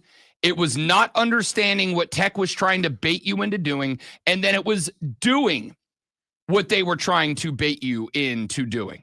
Like that's not redeemable by, well, it's a bad play call. No, when you had a guy open, you just missed the dude who was standing in that passing lane. And yes, granted, it was a Herculean snag. It was the leaping interception that was made. It was a Herculean snag. There are not a ton of athletes that will be able to pull off the Linda Cone for the love of elevation to get up and grab that rock. Well, in the end, I mean, at least for now, Cade's your guy if you're a Clemson fan, because Dabo's not going to bench him. I don't disagree. Here's the concern. This is why this is a conversation to me. Anything less than 10-2 the rest of the ride, you're not going to the playoffs. Anything less than scratch that. Anything less than an ACC championship, you're not going to the playoffs. There we go. Okay? But here's the thing. With what I'm seeing from... Remember, it looked bleak last year, and then they made their way somehow into the ACC championship. I don't disagree. How did they make their way into the title game? Because Miami slammed the door on their own genitalia. That's why. They didn't get in because they earned it in. They got in because Miami screwed the pooch and lost made their way. Tech. I couldn't remember the details. I didn't think it was because of winning. Miami beat Georgia Tech as they should have in that game. Miami's in the ACC title game last year with SMU. So, with that being said, this isn't good enough. And the concern for me isn't even this year. The concern for me is you can say whatever you want about Vizina or any of the guys coming up through the program. At this point, why am I to believe the hype about the next Clemson quarterback? You have missed on back-to-back. 2 in a row. You have missed. And I'm not even talking about like a guy that's good enough. I would ask Clemson fans right now to be honest with yourselves. Is the way that this offense is working right now, even if you make it to an ACC title game, and in a year, by the way, which I said to a friend of mine yesterday, I don't know that there is a standout excellent team this year. Well, are you talking about period or talking about ACC? in college football? I was going to say Miami and Florida State are good. I mean, you were right about the ACC, by the way. It pains me to say, but a lot of football left. Yeah, there is. But so far, you were right. There are 3 or 4 teams that can win the ACC, and it doesn't look like Clemson's in the mix. It doesn't. Right now, even in a year, which I would say, we got weeks left to determine it. It's really because most teams have only played like 1 game, right? With a couple of exceptions. Notre Dame, who's 0-2 and still in the top 25. Yeah, we'll talk more about that later. Right now, is the offense you're playing right now, is it good enough to win a playoff game? The answer is no. Right now, the offense you're playing isn't good enough to win an ACC championship game, which I think is your only ticket to the playoff at this point. Because I'll keep it a buck. I think there's another loss coming somewhere for Clemson. And right now, today, it's early. Right now, it's Florida State. But we'll come back to that. And maybe SMU. But SMU had themselves a little bit of not a little bit. They lost the game the other day. So, maybe we put them down too. My question is the offense you're playing right now good enough? The answer is no. And we can blame it on the play calling, but I also think if you're watching the games to some degree, you got to put it on Cade Klubnik a little bit as well. And if you missed on DJ Uiagalelei after all the hype you had around him, and you missed on Cade Klubnik after all the hype you had around him, and the commitment you had to those 2 guys in the process, my question is, why am I going to get excited about the next guy? Should you get excited about the next guy? Or should the focus be put somewhere else? Because so far, it hasn't been. Where do you land on that? I don't think I'm being dramatic. I think looking at these numbers, it pretty much stands out that that's the case. I don't think I'm being dramatic. I think looking at these numbers, it's pretty obvious he's not a high caliber quarterback. It's a miss. He can go out there and beat Pitt. He can go out there and beat Wake Forest. He can beat NC State. He can win those games. But he can't beat playoff caliber teams. So again, as I said yesterday, if you are fine just being a team toiling around, maybe occasionally threatening an ACC title game, cool, change nothing. But if not, how am I supposed to get excited about the next guy when the guy that you spent the offseason selling me as a Heisman finalist has given me nothing to be excited about? I think it's a fair take. All right, when we come back, we'll get your audio blitz. We'll talk to Cody Decker, former MLB player, as we get set for the MLB postseason. All that and more coming up after this 5-star sports flash. Why'd I say it like that? I don't know. It's weird. The LA Chargers are 2-0 after a 20-9 win over the Raiders. Justin Herbert had another big game, going 19-27 for 242 yards and a pair of touchdowns. Geno Smith was picked off 3 times in the losing effort, and rookie Ashton Genty was held to 43 yards.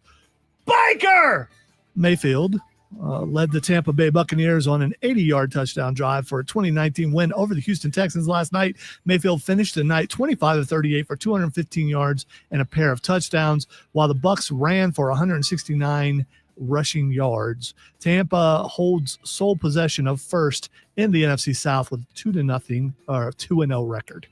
The Atlanta Braves open up a 4-game road set with the Nationals with an 11-3 victory. Spencer Strider got the win, giving up 4 hits and 1 run with 6 strikeouts across 7 innings, hurling 91 pitches. Atlanta had their best offensive night in weeks, racking up 16 hits.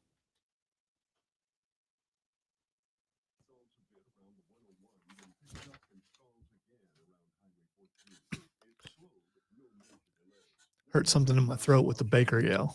I got to. We'll be back. I'm going to go get a lozenge. Yeah, because I don't even. What's a lozenge?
you want to. You can call that number, get on the air. You can text that number.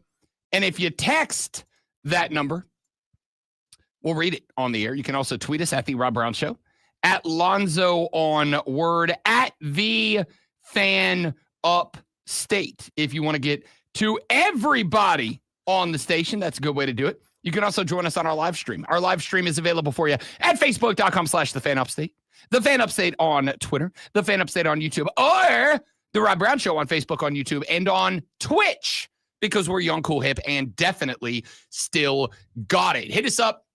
Give us your thoughts. We talked a little bit about Kay Klubnik in that last segment after the loss to Georgia Tech this weekend. We will obviously talk more about that. Coming up later on in the show, we're going to talk about Lenoris Sellers as we wait for more information about his availability before a road trip to Mizzou that, as far as I am concerned, if this team wants any chance to try to backdoor their way into the playoffs by being a spectacular football team down the stretch, is a must-win. It's a must-win. I already think you are effectively eliminated. I said coming in 5-0 or bust.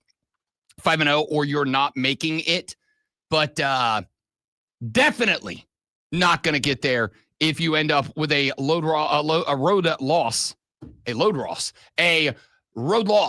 on the road in the Battle of the Columbias. We'll talk about that coming up here in just a little while as well. But we got a lot we got to get to, including our audio blitz. We got coming up for you in this hour of the radio program. We've got your audio blitz here.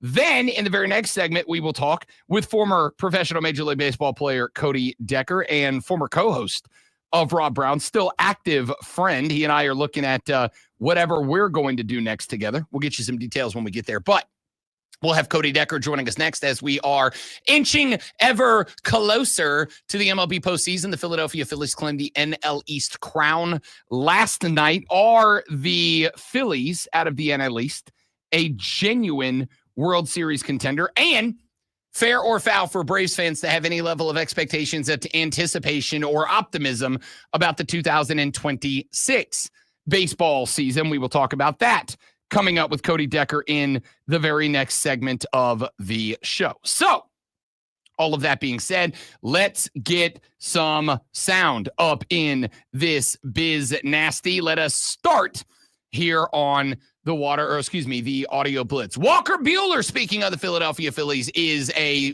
Philadelphia Phillies. He's a pitcher. And he was asked about his opinion on automatic balls and strikes, and I have never heard words turn into, in my head, it's like that scene from South Park where Kyle starts to get really cynical and jaded, and music, pop music, young people music, just starts to sound progressively more like a fart sound in his ears. That's this answer from Walker Buehler. I think it's inaccurate. I think in most of the stadiums, it's not even actually on the plate. I think it shifts certain directions in certain ballparks. I think the human element is a huge part of this game. I think starting pitchers that have pitched for a long time deserve certain parts of the plate that other guys don't get. When I got to the big leagues, I didn't get every part of the zone that other guys did, and I think that's part of our game and should be. I think the punishment for challenging something that's clearly a strike is not big enough. I could kind of go on. I think the ABS system in general is a very good idea. I don't think we have any idea where to put it on the plate. I don't think we have any idea how to function it correctly in terms of the angles of ballparks. I don't think the umpires unions are going to be very happy about it. So there's a lot of negative about the ABS. That's the biggest load of steaming horse manure I have ever heard, Walker. Respectfully. That's the biggest load of horse turds I've ever heard via audio in my life. How do they position it on the plate? Is like a certain height that is the exact height of a strike zone? And doesn't that vary per player? Or is it always? Yes, and it takes that into consideration.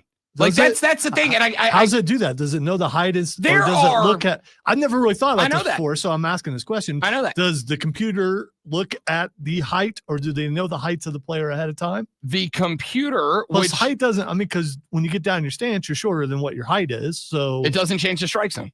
The strike zone is the strike zone when you are standing. You can crash down like you can. I forget who the dude was, but there was a player, Dan Uggla. Dan Uggla, back when he was playing, I think for the Yankees back in the day. Dramatic acting on the stream. You're welcome. Dan Uggla, when he would go to the plate, Zoe, was like, I mean, he was like 5'11", like he wasn't a big dude, but he had a batting stance where he would do this. Legitimately, he was like crouched. It was unbelievable. And a lot of people used to get mad because like a ball would come whizzing past. I commend your ability to it hurt. I regret it, but to stand back up after bending at the knees. I regret it, but those are the lengths that I will go to make a point. All right. I'm just that petty. Dan Uggla, like they used to get mad because the ball would go whizzing past his nose and the umpire would call up a strike and they'd be like, yo, it hit his nose. It's like, yeah, not if he was standing up like an adult, it wouldn't have. Yeah, he's crouched down like he's trying to hide from an incoming mortar blast. Of course it looks like it's a ball. When he stands up, it's a strike. There are cameras all the way around this thing, and they have got it from every single angle. It's to a friend. And as far as his, we don't even know if it's over the plate. Yeah, we do. That's literally the point. That's literally the point. And then there's at the beginning. I think certain guys should get strikes that other guys don't get. Now, screw that, dude. Screw that. Us guys that are older in the league, we should get more of a strike. No. So you're against, Rob Brown, you're against star treatment. Yes. That's not new. Wow. That's not new. You can't call things down the middle for every sport. There are some people who are on a higher level than other people, and they should get better treatment. You know how yesterday I said sometimes my sarcasm detector doesn't go off on Lonzo? It is pinging like the alarm system in the Enterprise having a photon torpedo shot at it right now. I'm also smiling and it hurts. You deserve it. That's the dumbest answer. Listen, there's a lot of ways to go anti-ABS if you're a pitcher. That's not one. That's just not one. And do you know why I don't give a good gosh darn Rudy Patootie about if the umpires union is happy? Because C.B. Buckner's still employed. To this day, C.B. Buckner is still employed. That's a joke. So you're saying you're anti-union? No. I am anti people who are bad at their job being allowed to continue being bad at their job. I have, this is the first time in a while that I'm actually concerned about you throwing something at me. Nah, not today. That's too much effort for me right now. Hey, Carolina Panther offensive coordinator Brad Idzik. Why don't the Panthers run the tush push? One, their quarterbacks, pretty good size there. We could definitely do it. There's an element of protecting your passer and making sure that, if your guy, if there's a short edge and he gets hit in the back, any of those things that just don't seem worth it at times. He said short edge. My dude. He did. He said short edge. My dude is fighting for his bleeping life, not to say, because Jalen Hurts can squat a Buick and Bryce Young is 200 pounds out of the bathtub. He is doing everything in his friggin' life, not to say, because Bryce Young will get squashed like a bug. There's only a handful of quarterbacks in the NFL who can successfully do the tush push because of how strong they are. Yeah. It has to do with that. Height doesn't mean anything in this case. Height probably would help Bryce Young underneath, but you got to have the strength to push forward, and he just doesn't weigh enough to have any. It's just look the question. Do we know how much Bryce squats? I promise you, it's not what Jalen Hurts squats. I promise you. The funny thing about this is every year we have these conversations about, the tush push and why does it work? How does Philly do it? Nobody else can. The answer is, again, because Jalen Hurts can squat a Chevrolet. That's it. The reason that play works is because this dude can squat a defensive line. The number of quarterbacks who can do that, it's pretty much him. It's pretty much him. It's not that, it's not as complicated as people are making it out to be. My defense and my offense, or my offensive line creates a draw with the D-line. Just don't get pushed backwards. As long as you can create a stalemate at the offensive line, If you create a stalemate with the defensive line, then we're going to have Jalen Hurts squatting 598,000 pounds, putting his helmet into your booty cheeks. Everybody's going forward at that point. That's all it is. It's not that complicated. It's really not. After a win by the Philadelphia Eagles just a few days ago, their head coach, Nick Sirianni, who I have to tell you, this cat has grown on me quite a lot. I despise everything Philadelphia sports. I just despise everything Philadelphia sports. Not Nick Sirianni.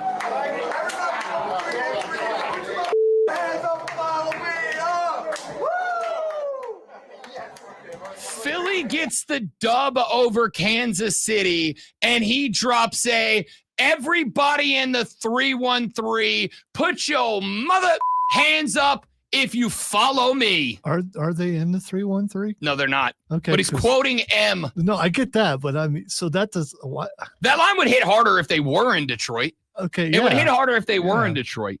But the fact that Sirianni's walking through the hallway quoting M to the team in the media, and everybody's just bought into it. Like, everybody's there is like, hey, it's great. It's great. It's like the whitest rap battle of all time. Subscribe. Nick Sirianni is kind of a G, man. Like, I can't stand the Philadelphia Eagles.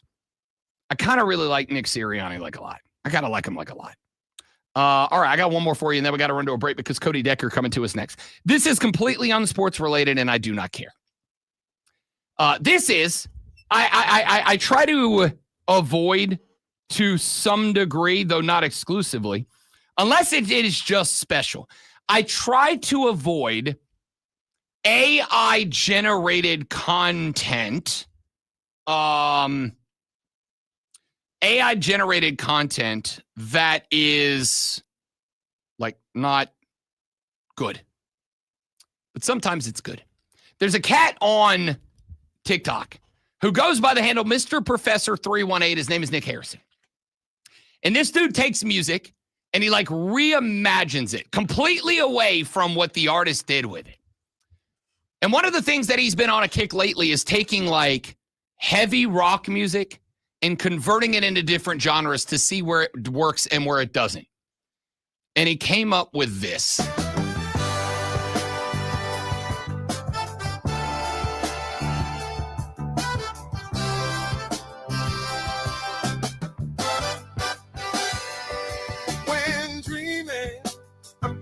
To another world, time and time again.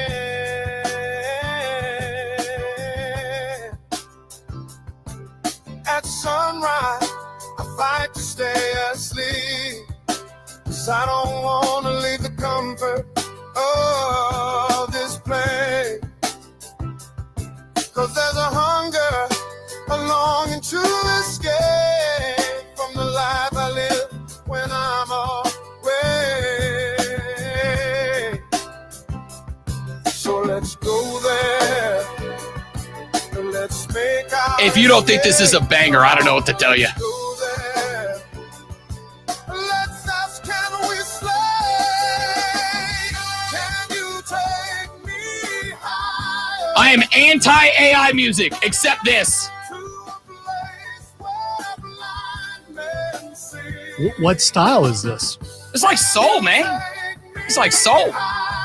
It could be almost gospel. Sure. I was trying to think, is he trying to make it sound like Luther Vandross? It's like yeah, I'm trying to think of who the voice is. So it's like I said, it's Does he AI. get specific with who he wants it to sound like? No, it's Okay. just it's like genre switching. All right, so it's like genre switching. If that's not it for you, I don't know what is. That's a banger. And I'm very. He could have picked a harder rock song. I mean, that's He already. He does a bunch of them. Okay, because that's but already. That's Creed. Of course, I'm going with it. It's already a ballad, so I mean, I don't even think that's ballad. That's just soul. Inspirational, I suppose. Here's the thing. I see people using AI on the internet, and while I am not anti-AI, yeah, we know that.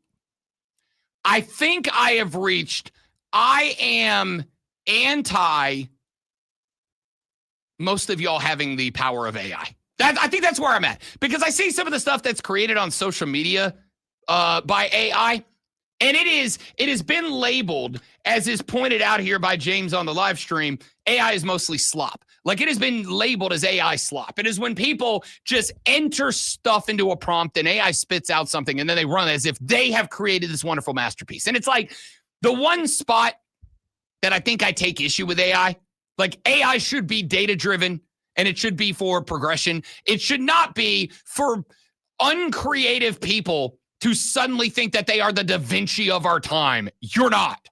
You're not. Stop. So you don't consider, like in this case, that being the brush of a painter, the AI being the brush of a painter? No, because it's being guided by someone being creative. The brush of a painter must be used by the painter to be brushed to do a thing. And I don't even mind But he's using a tool, unless the AI is doing all the work. It does. Like, well, I'll scratch that. This guy, from what I understand, the whole process is he asks the AI to kind of like lay it out, but then he goes in and he like tracks he doesn't play the music. Like, that's the thing, right? I can't play trombone, but what I can do is I can too play trombone. Okay, I'm him. Okay. He can't play, say, trombone, but if he wants trombone in there, you can go utilize the computer to create. You still got to make the music. You may not have to actually play the instrument. All right. So in this case, he would have to hear the instrument and go, you know what this needs? This needs this. So he is using the AI as a tool for his creativity. As a tool. But that is different from the people who are like, do me a favor and make me an AI-generated image of Hulk Hogan as an angel. And it's like, you didn't do anything, dude. Wow, you didn't do anything. Because I saw it literally this morning, and I'm like, okay, we got to stop with this stuff. Like, because some of y'all are getting. How big was his wings? Were They're they like Cupid wings, or were they? They were bigger than all the other angel, brother. I'll tell you that. I got 17-inch pythons on my wings, brother. Like, it's just, we got to stop. Like, we got to stop, dude. Please, I'm begging you. We like reversed roles there. I defended AI, and you went against it. Like Walker Bueller, you're dead ass wrong. AI, so that we can just get balls and strikes right. Good. Segue. Absolutely, it's a segue, because joining us in the very next segment is the man, a myth, a legend, an icon, a titan of the industry, my friend, my former co-host, and maybe soon to be co-host again. We're working on some stuff. Ladies and gentlemen, the illustrious, and without blowing his head up too big, very handsome Cody Decker in the very next segment of the Rob Brown Show here on the Fan Upstate. All right, everybody and Cody, stay right there because I have to pee. When we come back, Cody Decker joins the show. Don't go anywhere.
What's up, you handsome son of a gun? What did you do to your head? I cut my hair. I don't like it. I was trying to. You had the best hair in the business. What do you? I don't disagree. I got as tired a of it. man who is follically challenged, like I am, to watch you butcher. I didn't Bic razor it, buddy. I also will tell you that it was very impulsive in the chair. I was tired of a decision. Think things out before you do them, Decker. It's a lesson at 40 years old I still haven't learned. My goodness. Have you told him what you're going to do Friday? Are you still going to do it? Hey, I'm shaving the beard off this week too, just to see what it looks like now that I'm not a big fat guy anymore. Hey, Rob. I'm gonna probably regret that too. Rob, you're not going to probably regret that. Everybody else is going to have fun with it, though. It's my strongest opinion that you change your mind immediately. You're gonna really be so mad. You're gonna hate yourself for 2 full I have weeks, no, man. like. I'm prepared to accept that. The good news is the beard grows back dramatically faster than the hair will. This makes sense for a parlay v parlay punishment. If anything, we should be using this for something later. Using this. We actively avoided beard shave punishments for that segment for a very long time. Because I can't shave my beard. Do you have contacts? You do, right? Yeah, I have to get more, but yeah. You should come in Friday with no beard and contacts on. No glasses on. Yes. Just look like generic create a character X.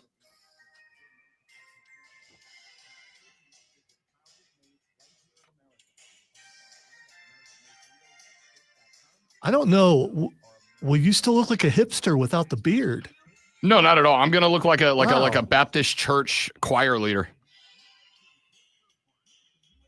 The primary reason I'm doing it is, which by the way, Deck, the wife hated the medium length hair. She's like, I think it'd be okay if it got long. I think it'd be okay if short. I just hate it in the middle, and it takes forever to grow out. That makes sense. Yeah, I genuinely think that if I went either beard or long hair, but not beard and long hair, I could get away with it. So it's just to see, have I lost enough weight to get rid of the second chin that I could be like, okay, I'll grow the beard back out. Then when the hair gets long, I can shave the beard back down. Now I can get the hair. Wait, I agree with Keegan. Go soul patch. Ooh, I'm not going soul patch. Yeah. What an idea. What an idea. Bring it back, baby. You know what I will do for the sake of the lulls is Wednesday when I'll do it where I shave it. Like, so I'll just go with the Wolverine sideburns. Then I'll do just the goatee. Then I'll do just the mustache, just the soul patch. That works. See if any of them jump off the page at me. None of them will. And as soon as I'm done, I'll go, damn, I wish I wouldn't have shaved, but we'll see. Do you have what I would call a toboggan, what people down here would call a beanie? I have like 7 of them. Okay. I've got them in every different color. Well, I have beanies because I needed them as you for a time being, because I was going through a very awkward transitional phase where I was like trying to make my decision. I'm like, hey, am I getting the transplants or am I just getting rid of it? Best decision I ever made. Because not everyone has a head for it. You do, by the way. I do, thank God. And I got to tell you, like I there was a time when I was a handsome young man. They like this more. And I don't understand it, but they like this more. I get it. Like, you guys don't miss the people to grab it, because I couldn't get a comb through this 8 years ago. I mean, dude, you should have seen it. Oh. There are probably pictures of that. I should go look for that. I want to see that. Oh man, Jen Sturger couldn't keep her hands off me, and then I got to know her. And all right, we're coming back. And then.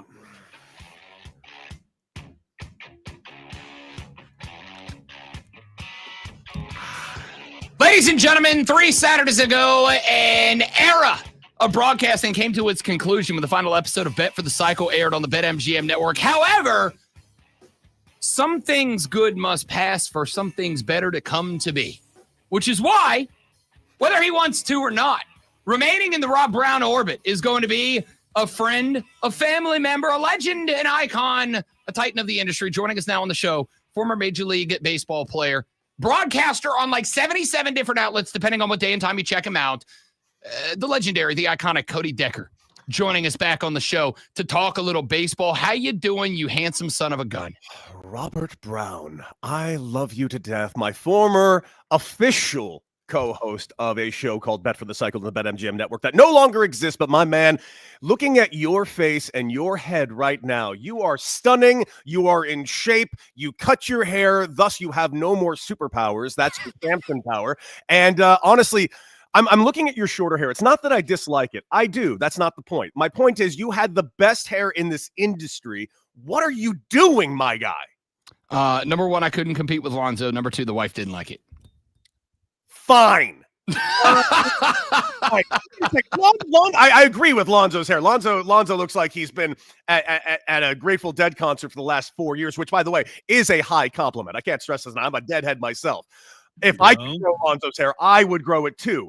But Rob, you had like thick, dark locks. You were running in there like Big Daddy Cool Diesel in the heyday of Big Daddy Cool Diesel. I'm talking 1995 Big Daddy Cool Diesel. No, I agree with everything you said. Also, the gray was becoming ridiculously prevalent, which is problematic for me. It was distinguished, man. I loved how that gray. I wish I could. My hair is just going to turn white. The gray looked good. I don't disagree with that either. I'm just not. It's like there's a difference between I disagree with that and I accept the reality of it. You know what I mean? I'm not going to sit here and listen to this. Now, I was going gray. You know how excited I was to go gray? Do you have any clue how happy I was to get my sweet, like Hal Jordan 1986 streaks down the side, my Reed Richardsons? All those Reed Richards looks would have been perfect on me. Instead, had to bick it. And anyways, I'm getting a little bit of salt and pepper in the beard right now, and it's looking. Daddy's starting to look like a real daddy. Let's with that sentence, because I can't go anywhere from there, talk baseball for just a minute. Cody Decker, Philadelphia, the first team to snag a divisional championship. They grabbed the NL East last night because the Braves are kind of. They kind of are. They're not really even are. They just kind of are. Is this team, Cody Decker, is this team a World Series team?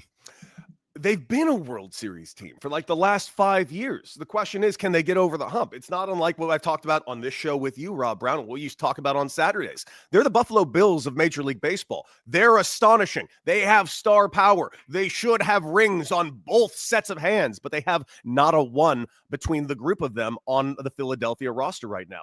Can they do it? Yes. Is it losing Zach Wheeler going to end up hurting them? In my opinion, yes. I don't disagree with any of that. But it's like we talked about this, say, with the Atlanta Falcons before the season. To me, on paper, that team has no reason not to win the NFC South. But I'm also not going to bet on them to win the NFC South until they win the NFC South. Is what you've seen, because even with the loss of a primary starter, it's still a very good rotation. They added probably the best closer in Major League Baseball, and they've got 1 through 9 go yard power anywhere they want it. What has been the holdup for this team? Is it just that the Dodgers exist? It's a combination of the Dodgers exist, but as much as I want to say that the Dodgers exist, the Dodgers have won 2 World Series in the past, 15 years? I mean, honestly, since 1988, they've only won 2, and one of those is in 2020, which everyone insists is not a real World Series. It's just this team is predicated on offense. This team is predicated on hitting the long ball. You have to do it for an entire month. Like, look at the Seattle Mariners right now. They're on an absolute heater. Am I ready to jump on the Seattle Mariners? No. Do I want to? Yes, but they've hurt me in the past, and I don't want to get all excited because they're on a 9-game heater right now. Same thing with the Phillies. They can go on a 2-week heater as good as any team in Major League Baseball, and their bats could carry them, and their arms could be a disaster. At the end of the day, once those bats stop going, and it doesn't take much, it just means they got to stop going for 1 game. 2 games in a 7-game series. That's a serious problem. So you need your arms to be as healthy as possible. I agree with you on that closer pickup in Durant, but he's been not great since they got him. He's starting to get it back together, but here's the deal, man. You lose a Zach Wheeler, and you're not going to be having a Sanchez in October either because of the PED suspension. You're really running out a 3-man rotation in October. You got the offense to do it, but at the end of the day, can you guys really sustain this for an entire 35-day run? I don't know. The Dodgers are getting healthy. The Padres got a good pitching staff. Who knows going to get that last wild card spot? Because I honestly think it's up for grabs as the Mets continue to plunder themselves. Yeah, by the way, what the hell is that? Hilarious. It's hilarious. Okay, I know it's hilarious, but like, why? Because their pitching sucks. Their pitching always sucked. We knew that going into the year. They have arms, but at the end of the day, we had to bank it all on Frankie Montas, and we knew that wasn't going to be much. Sean Manaea, he always gets hurt. Senga's been up and down for the last couple of years. When he's healthy, he's fantastic. But at the end of the day, they try to make these bullpen moves that didn't really amount to much. Unfortunately, on paper, they absolutely did. And offensively, they're streaky, not unlike the Phillies. Offensively, they can go toe-to-toe with just about anybody.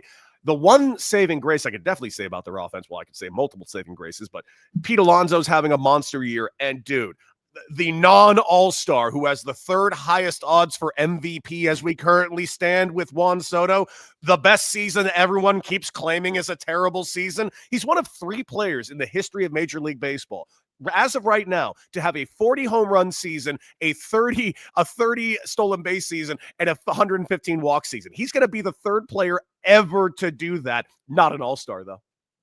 The question I've got to go, because I remember on Bet for the Cycle us talking early in the season about how the Mets pitching out of the gate was like unacceptably good. It's like you have no right to be where you are. And the take was the law of averages at some point is going to catch up with you. But I feel like we haven't just come back to average. Like, we are going to get to average because now we've dropped well below that. And it's kind of the same spot where I'm looking at the NL and going, the teams that I think are playing the best baseball right now are playing the best baseball with the bats. And historically speaking, that's a really good way not to win the championship. Is this a take a ticket out on the American League to win the World Series point because of that? As much as I want to say yes, I think they're in the same kind of conundrum right now. Look at the American League as opposed to the National League. I look at the National League and I got 4 teams and I'm like, that's a World Series team. That's a World Series team. That's a World Series team. I look at the American League and I look at 3 teams or maybe 4 that I'm like, they'll be in the World Series, but can they handle whoever comes out of the National League? If the Phillies come out of the National League, I'm putting my money on the Phillies. If it's the Dodgers, I'm putting my money on the Dodgers. If it's the Padres, I'm putting my money on the Padres. Blue Jays do intrigue me with their 88 wins, man. And they've just been playing some great baseball, winning 7 of their last 10, not to mention winning 5 in a row. Offensively, they're great. Pitching-wise, man, that Shane Bieber pickup, dude, is going to end up being the most magnificent pickup ever if they get all the way to the World Series. And the Red Sox and the Yankees are back at it again, which makes baseball in October way more fun. And the question becomes, do the Seattle Mariners hold on? Do the Houston Astros hold on with the Cleveland Guardians still 3 games behind, or the Texas Rangers 3 games behind? It's going to be an interesting little time here, but I still look at that National League, dude, and I'm starting to wonder, is this the year where one of these quote-unquote small ball teams actually breaks through? Because there is a team that I'm looking at, man, and it's a team that you and I have never really had faith in, because death taxes and the Brewers get knocked out of the first round of the playoffs year in, year out, and I enjoy that as a guy that was technically employed by that organization. That being said, Pat Murphy's got these guys running on all cylinders. They are pitching good, and they use every aspect of the game. It's college baseball in Major League Baseball over there in Milwaukee right now. And you know how I feel about some college baseball, Cody. Sadly, I do. Sadly, it's the best. The worst. The best worst postseason in all of best postseason in all of American sports. Unwatchable, old-fashioned, pingy baseball. Chicago. They get Mike Soroka back, but they are putting him into a relief role. PCA had a 2.5 week stretch where he was out, but season-wide numbers, the numbers are very impressive for PCA. This team is intriguing to me because they have been a team that, like, consistently nobody's believed in, but yet they still hang around. They're not going to get the division, but they keep hanging around at the top of that wild card list. Is this team a threat? Absolutely, they're a threat. At the end of the day, every single team that gets into October is a threat. Look, 2 years ago when we ended up with the Texas Rangers, Arizona Diamondback World Series. Even though Rob Brown and myself told everybody to watch out for an Arizona Diamondbacks Texas Rangers World Series, we were the only ones I could think of that was saying that when October began that year. But this is just kind of an interesting dichotomy. I don't think it's the same old baseball. It's not the same old, we got all the stars all of a sudden. If that's the case, the Dodgers should have 120 wins. Granted, a lot of that has to do with the IL contribution by the entire team as the season went forward. But at the end of the day, I don't know what we're going to get this October. I really don't. I'm looking at this October. Last year was something I walked into going like, dude, I know exactly what we're going to get. It's going to be Dodgers, it's going to be Yankees. It's going to be exactly what we want. This year, I'm going in with a bit of a question mark. Do the Dodgers get healthy enough in time? Do the Padres topple the Dodgers in the West when it comes to playoff time? Do the Phillies finally get over this horrific hump? And you mentioned the Chicago Cubs. Listen, they can go toe-to-toe with anybody offensively, that's for sure. You and me both agree that their pitching leaves a little bit to be desired. It's October baseball, man. Crazy things happen in October baseball. And we're also assuming that everybody that's healthy now will remain healthy. I don't remember a season where I've just seen so many star players and good players and their backups just go down nonstop. This has been an astonishing year when it comes to the injury reports. Cody Decker, former Major League Baseball player, former co-host of mine on the BetMGM network. We're cooking. We're cooking. All right. Last one. We'll let you go, Deck. There are rumors swirling right now, and Brian Snitker, the manager of the Atlanta Braves, kind of stoked this fire a week ago when he said there's a little unfinished business. He hasn't decided, should I stay or should I go now? May want to hang around for one mirror because you don't want to walk off on a season like Atlanta had this year where they were an NL favorite coming in. And it just ended up being, I think, maybe the most disappointing year of Braves baseball of my adult life anyway. And I know a lot of Braves fans have justified, well, it's been injuries. This team has had the most incredible run of bad luck of maybe Braves franchise history. Cool.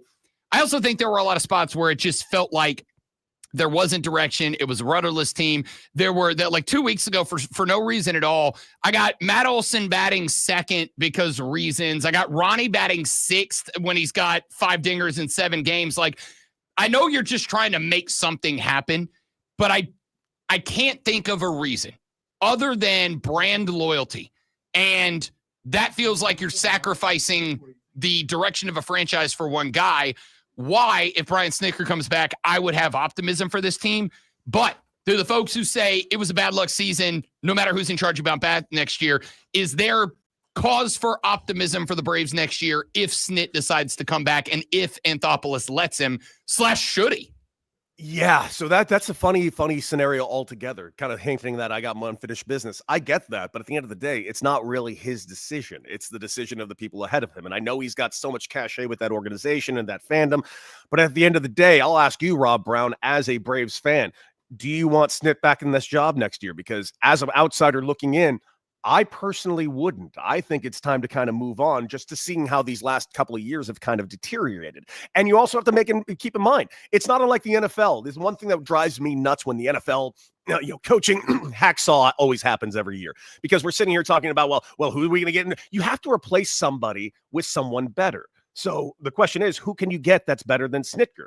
Is a Bob Melvin going to be available? Is a Bruce Bochy going to be leaving Texas? Is he going to be available? Are they going to start new and young? Is this an organization and a lineup that you should be starting new and young? I look at this team right now. It's a World Series team right now on paper. You need a World Series caliber manager to take this team forward, not somebody new, in my opinion. That being said, doesn't mean they can't get a young guy and get him out there and absolutely make some magic happen. But in my opinion, if you're going to move on from Snitker, you better have somebody waiting in the wings that's better. Skip Schumacher. Skip Schumacher? Yeah. Get your hands on some Skip Schumacher. Cody Decker, former Major League Baseball player, former official co-host of Rob Brown. We're going to be cooking something. We are in the process of cooking something up. We'll let you know when we get that going. Someone hire Skip Schumacher. Someone hire Skip Schumacher. Atlanta. I'm just saying, you get a reaction like that out of Cody Decker, it's the right move. Skip. Deck, you icon, my brother. Good to have you back. Let's do it again next week. What do you think? You short-haired, handsome man. Let's do it. Looking forward to it. Ladies and gentlemen, the iconic Cody Decker. We're back after this to wrap up the hour. The Rob Brown Show's on the radio. It is the Fan Upstate. Dude, have you tried doing radio for a living? I think you might be good at it. No one hired me. Fair enough. It happens. It happens. By the way, phenomenal job. I always do me a favor. Send me if you can send me that whole segment. I got you right after the show. I'll get us a ton of clips. Yep. And great job. You're very. I got you right after the show. At some point, someone's going to need to give you an award for what you've been doing. I would like one, perhaps in the form of a crystal trophy. Would sound great. Guys, have a buddy. I will holler at you later on today. Love you. See you, pal. All right, guys, y'all stay right there. We'll be right back.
Rob, prior to the haircut, looked like he could be in the band Creed. Rob, post-haircut, looks like a great value boy band singer. Thank you, Steven. I don't know. Maybe early Weezer. You might be able to pull off. Yeah, you know what? I've changed alt rock genres. I went from like hard alt rock to like alt rock. You know, now it's like emo alt rock now, and I'm okay with that too. The Rob Brown Show on your radio. It is the Fan Upstate. Real quick, couple of NFL stories to get to. Oh yeah, Seth Rollins back on the net, carrying the belt around. It's not my fault that you don't always get. I mean, sometimes when you point, it's just pointing. I mean, you know, I just. You're pointing more important than my pointing most of the time. Where are and we're gonna do tomorrow our NFL power rankings. But there's a couple of teams through 2 weeks so far. Here's the question that I have. What teams, whether they are at the top of the NFL or at the bottom, what teams do we know what they are? Like, what teams can we say it's 2 weeks and it's only 2 weeks, but I feel like we know who this team is now. I think there's a couple of them. I think we know who the Buffalo Bills are. I think the Bills are going to be threatening the AFC number 1 seed again. And to be honest with you right now, I would say right now, pending obviously injury or catastrophe of whatever sort, I got to think right now the Bills are the AFC's 1 seed. Yes, it is week 2. Let's relax a little bit. But also let's not, because I'm pretty sure they're the number 1 seed in the AFC. After 2 weeks, you would probably have to say they're the strongest team in the AFC. Although Chargers look pretty good too. Chargers do look good. I'm not putting them with Josh Allen just yet. I think we know what the Eagles are going to be now. Like, I think we got a pretty good read on who the Eagles are right now. I think the Eagles just are the Eagles. And I came into the year saying, I don't think the Eagles are going to be the Eagles this year, because I think the blueprint, even though nobody successfully carried it out last year, I think the blueprint on how to beat Philly is pretty much set now. Take Saquon, or not, you can't take Saquon out of the equation, but limit Saquon Barkley, and you're going to be fine. The Chiefs did what they could to limit Saquon Barkley. And in what was a very hilarious interaction between Chris Jones and Saquon Barkley at the end of the game, where Chris Jones yelled across the line at Saquon Barkley, "You didn't even have 100 yards." And Jalen Hurts yelled back at him, "We won the game. Shut your ass up." Like, objectively hilarious to a not Chiefs fan. I don't think you can. Like, I just think that's where we are. Are you going to bring that up every day? I'm just curious. I can play it. I clipped it. It's pretty good. Wow. It's pretty funny. I'm going to add one more team to this list that was not on this list the other day to me. I'm going to add the Green Bay Packers to this list. That's a scary football team. And here's the interesting part about Green Bay. Green Bay looks like a scary football team right now, and they don't even know who their number 1 wide receiver is yet. Right? Jaden Reed has a broken collarbone. He takes a step back. He is going to be out for a while. Their tight end right now is Tucker Kraft. He leads the Packers with 8 catches, 140 yards, 2 touchdowns. They don't know who the guy is. Is it Dontavian Wicks, who has a team-leading 6 catches? Is it Romeo Doubs, who has a team-leading 96 yards? Like that, their top 2 wide receivers right now have 6 catches, and their top yardage guy has 96 yards. That's not a tight end. They haven't found their number 1 yet. And yet, they're terrifying right now. I think there are 3 teams at the top that we know who they are: Buffalo, Philly, and Green Bay. What about at the bottom of the list? I don't think I'm putting New Orleans there yet. I don't think I'm putting Carolina there yet. I do think we can put Cleveland down there yet. Joe Flacco, who we celebrated in a week 1 loss, turned the ball over 4 times against Baltimore. And Baltimore's defensive backs, not that good. Like, that's not a team you can turn it over 4 times. I'm not putting the Giants down there. I will put the Dolphins down there. I think we know who the Dolphins are. And if we have time for it, if not, we'll get to it tomorrow. There was a clip going around of Mike McDaniel that is, it's another one of those things that it's like, dude, if you were 2-0 and up on top of the AFC East, this clip will be fine. But at 0-2 and at the bottom of that, not great, Bob. It is, and this is the second time I've heard a similarity. It's a Bobby Boucher answer. He sounds more and more like Bobby Boucher when he's up there. It kind of is and does, to be honest with you. It kind of is and does. And we'll get to that either later in the final hour, or we will get out there in the tomorrow show. Is there anybody else on this list that we know who they are? I think that's the list. I think we know who the Cleveland Browns are. I think we know who the Miami Dolphins are at the bottom. And at the top, I think we know who Buffalo is. I think we know who Philly is. And I think we know who Green Bay is. I think you could make the argument that, like, maybe we're ready to put the Chargers there. But also I'm kind of not, because, like, you got 3 turnovers. It's kind of like the LSU thing. You got 3 turnovers against Geno, and yeah, you won 20-9. Like, it's a 2-score win, but it's not like it was it never felt like a blowout. In fairness, I didn't watch the second half of this game. It was very late. This game kicked off at 10 o'clock. Even I didn't have that gas in me. I think the Chargers are a good team, and at 2-0, you've got to acknowledge them as such. But I don't think I'm ready to say, like, oh, we know who this team is, and this team is, a contender. So who would you put on that list? Who would you take off that list? When we come back, final hour of the show, got a few more sound clips I want to play for you. We'll hand out a couple of That is not real. awards and more. All of that coming up after one who is real. Lonzo gives you a sports flash. As opposed to people who are not and fake. You know who's not fake? Baker! Baker Mayfield led the Tampa Bay Buccaneers on an 80-yard touchdown drive for 2019 win over the Houston Texans last night. Mayfield finished the night 25 of 38 for 215 yards and a pair of touchdowns, while the Bucs ran for 169 yards. Tampa holds sole possession of first in the NFC South with a 2-0 record. The LA Chargers are 2-0 after 20-9 win over the Raiders. Justin Herbert had another big game, going 19-27 for 242 yards and a pair of touchdowns. Geno Smith was picked off 3 times in the losing effort, and rookie Ashton Genty was held to 43 yards. Atlanta Braves opened up a 4-game road set with the Nationals with an 11-3 victory. Spencer Strider got the win, giving up 4 hits and 1 run with 6 strikeouts across 7 innings, hurling 91 pitches. That's a lot.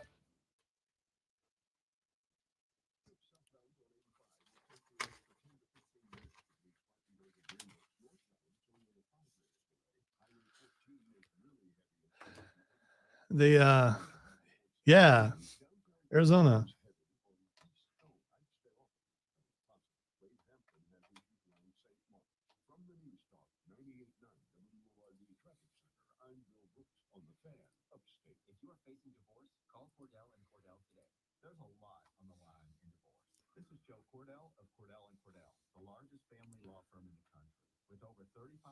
Glad I don't need to yell Baker anymore, because I'm about to lose a vocal cord, I think. Don't want to do that. Got more than one vocal cord, right? Like 25 vocal cords, maybe? I don't know.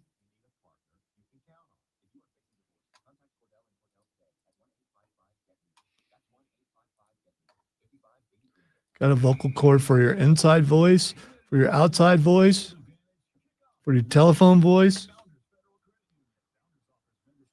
for your goofy voice.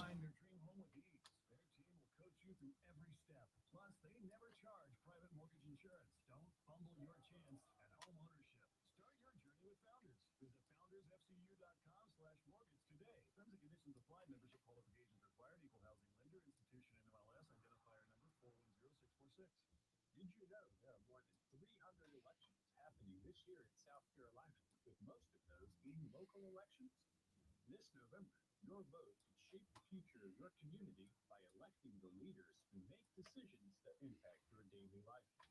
For more information, visit scvotes.gov and remember to vote local this municipal election day on November 4th. Sponsored by the South Carolina Elections Commission. That's a good point, Stephen.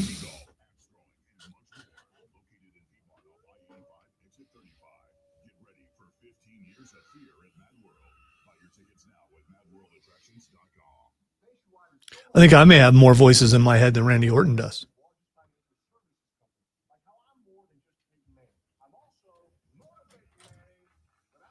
Seen the previews for the movie Him? Mm-hmm. Would you categorize that as a sports film? No, I would not. It's about football. No, it's not. It's about selling your soul to Satan to be a successful football player. Did they say that in the trailer? I think it's implied. If you look at the trailer, a lot of the symbolism that's used, a lot of goats and stuff. I haven't paid that much attention to it. Was it goats and stuff, or is it because in the video Marlon Wayans is the goat, and that's their? It's the way it's that like I don't see. No, I get what with a goat emoji and be like, oh, he's. No, I get what you're saying, but there's a certain way to portray goats that make it look like it's from the Church of Satan. I'm just saying. I think it's implied that it's the devil, but I haven't paid enough. Could be like a lower demon or something, but it's still in. I'm actually tempted to go see it. More than likely, I'll just wait and watch it when it comes out on stream.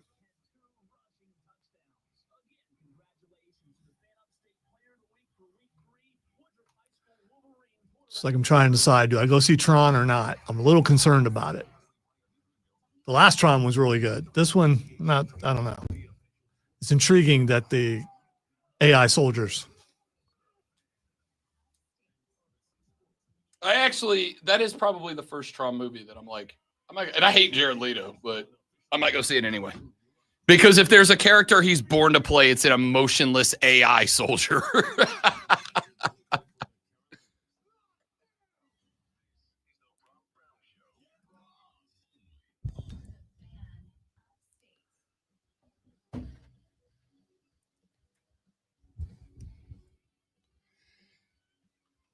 The Rob Brown Show back on your radio. It is the Fan Upstate. Welcome in, ladies and gentlemen. Rob Brown, the Great Malonzo, and you. Be a part of the program. 844-326-3663 is the number to call and be on the radio program. It is also the number to text to be on the show, as Tiger Pal Rachel just did. She said, Rob, too bad the Panthers never had a quarterback like Baker. Oh, wait! Once again, that's a great joke, first and foremost, Rachel. It's a great joke. But once again, that is because Panthers fans for a very long time allowed the franchise to put the emphasis on quarterback and franchise quarterback and not on franchise and franchise quarterback. All that aside, if they hadn't made the mistake of letting Baker Mayfield go, if he never had come there, we wouldn't be yelling Baker. That's also true. It did give us an iconic moment. Baker! I really wish he was doing it anywhere but Tampa Bay. You know what I mean? I wish he was doing it anywhere but Tampa Bay. Not anywhere but Tampa Bay. I'm glad he's not doing it in Atlanta, but you get the point. Second place. It's good to see someone find the perfect place for them, and that's what he's done. It's weird. I have an innate hatred of the Atlanta Falcons. I have a very strong dislike of the Tampa Bay Buccaneers. Even before I moved here, as a Saints fan, I never really felt a rivalry with Carolina. I just didn't. Even when Carolina was in their heyday. You didn't think they were good enough to be a rival? No, I don't think that's it. Because, obviously, before I moved here, you guys had a 15-1 season. They went to a Super Bowl. It wasn't a bad football team. And there were points in time where I think New Orleans and Carolina had, a pretty healthy crossover. Kind of the decline of the run of the Saints into the uptick of Carolina. I never really do Carolina fans feel, I know Rashad Beard does, and I know that's primarily because we give each other hell all the time, but is there from y'all's side, from the Panther side, Is New Orleans a rivalry to you? I have a rivalry with Atlanta. I feel like there's a rivalry with Tampa. I've never really felt like Saints fans have a rivalry with Carolina. I will tell you, and you can't have more than one favorite team. Shut up and go to Detroit. The Panthers are my favorite NFC team, and I can't stand the Saints. So, and never could. And as a Panther fan, that's the one team I don't like. I didn't like Tampa Bay for a certain period of time when someone was there, but now that they're gone, now I'm okay with Tampa Bay. Yeah, you hate on players more than you hate on teams. Except for in college. Well, no, I can't stand Denver. I can't stand Buffalo. There are a couple teams. Fair enough. Is there a rivalry? I know it bothers you that because we've only recently have I told you that I don't like the Saints, but that's fine. Wait a minute. I would like the Saints to win just because it makes you happy, and a happy you is it's a good thing. I'm gonna stick with. I haven't seen that very often, but I know someday they're gonna win again, and you're gonna be happy. Do you hate Buffalo, or do you hate Josh Allen and he plays for Buffalo? No, I hate Buffalo way before Josh Allen was born, probably. Why? Because I couldn't stand Jim Kelly. So it is about players. And I couldn't stand. No, wait. I couldn't stand Jim Kelly. I couldn't stand Marv Levy. I couldn't stand all the hype for the team. And what a horrible team to go to the Super Bowl 4 times and lose all 4 times. It's like that. I mean, I get the effort to make it there and everything, but that's a definition of loser. So I don't like them because of that. I don't like Denver because arch rivals with Kansas City, especially back in the day when Joe Montana was there. When I first became a Chiefs fan, him going back and forth with Elway, and I hated Elway, but I hated Denver because they were the rival for Kansas City for a long time. Yeah, no, that would make sense. The Buffalo thing, you hate Buffalo because of players through Buffalo. I like winners, man. You know? Is there a rivalry from the Carolina side towards New Orleans? Because I've never felt that as a Saints fan. Like I despise the Atlanta Falcons, strong dislike of the Buccaneers. Honestly, I don't think there's another team in Dallas. There's not really another team, but I don't even hate Dallas. Dallas is the one team that I genuinely don't like your fans. They're undefeated right now, aren't they? Dallas? No, they lost the opener to Philly. Did they? Thursday nighter. Yeah, I guess they did. It was really close, though. And they scraped by New York, but I want to keep it a buck. I think that's because New York's better than y'all gave them credit for than it is Dallas is bad. We'll see.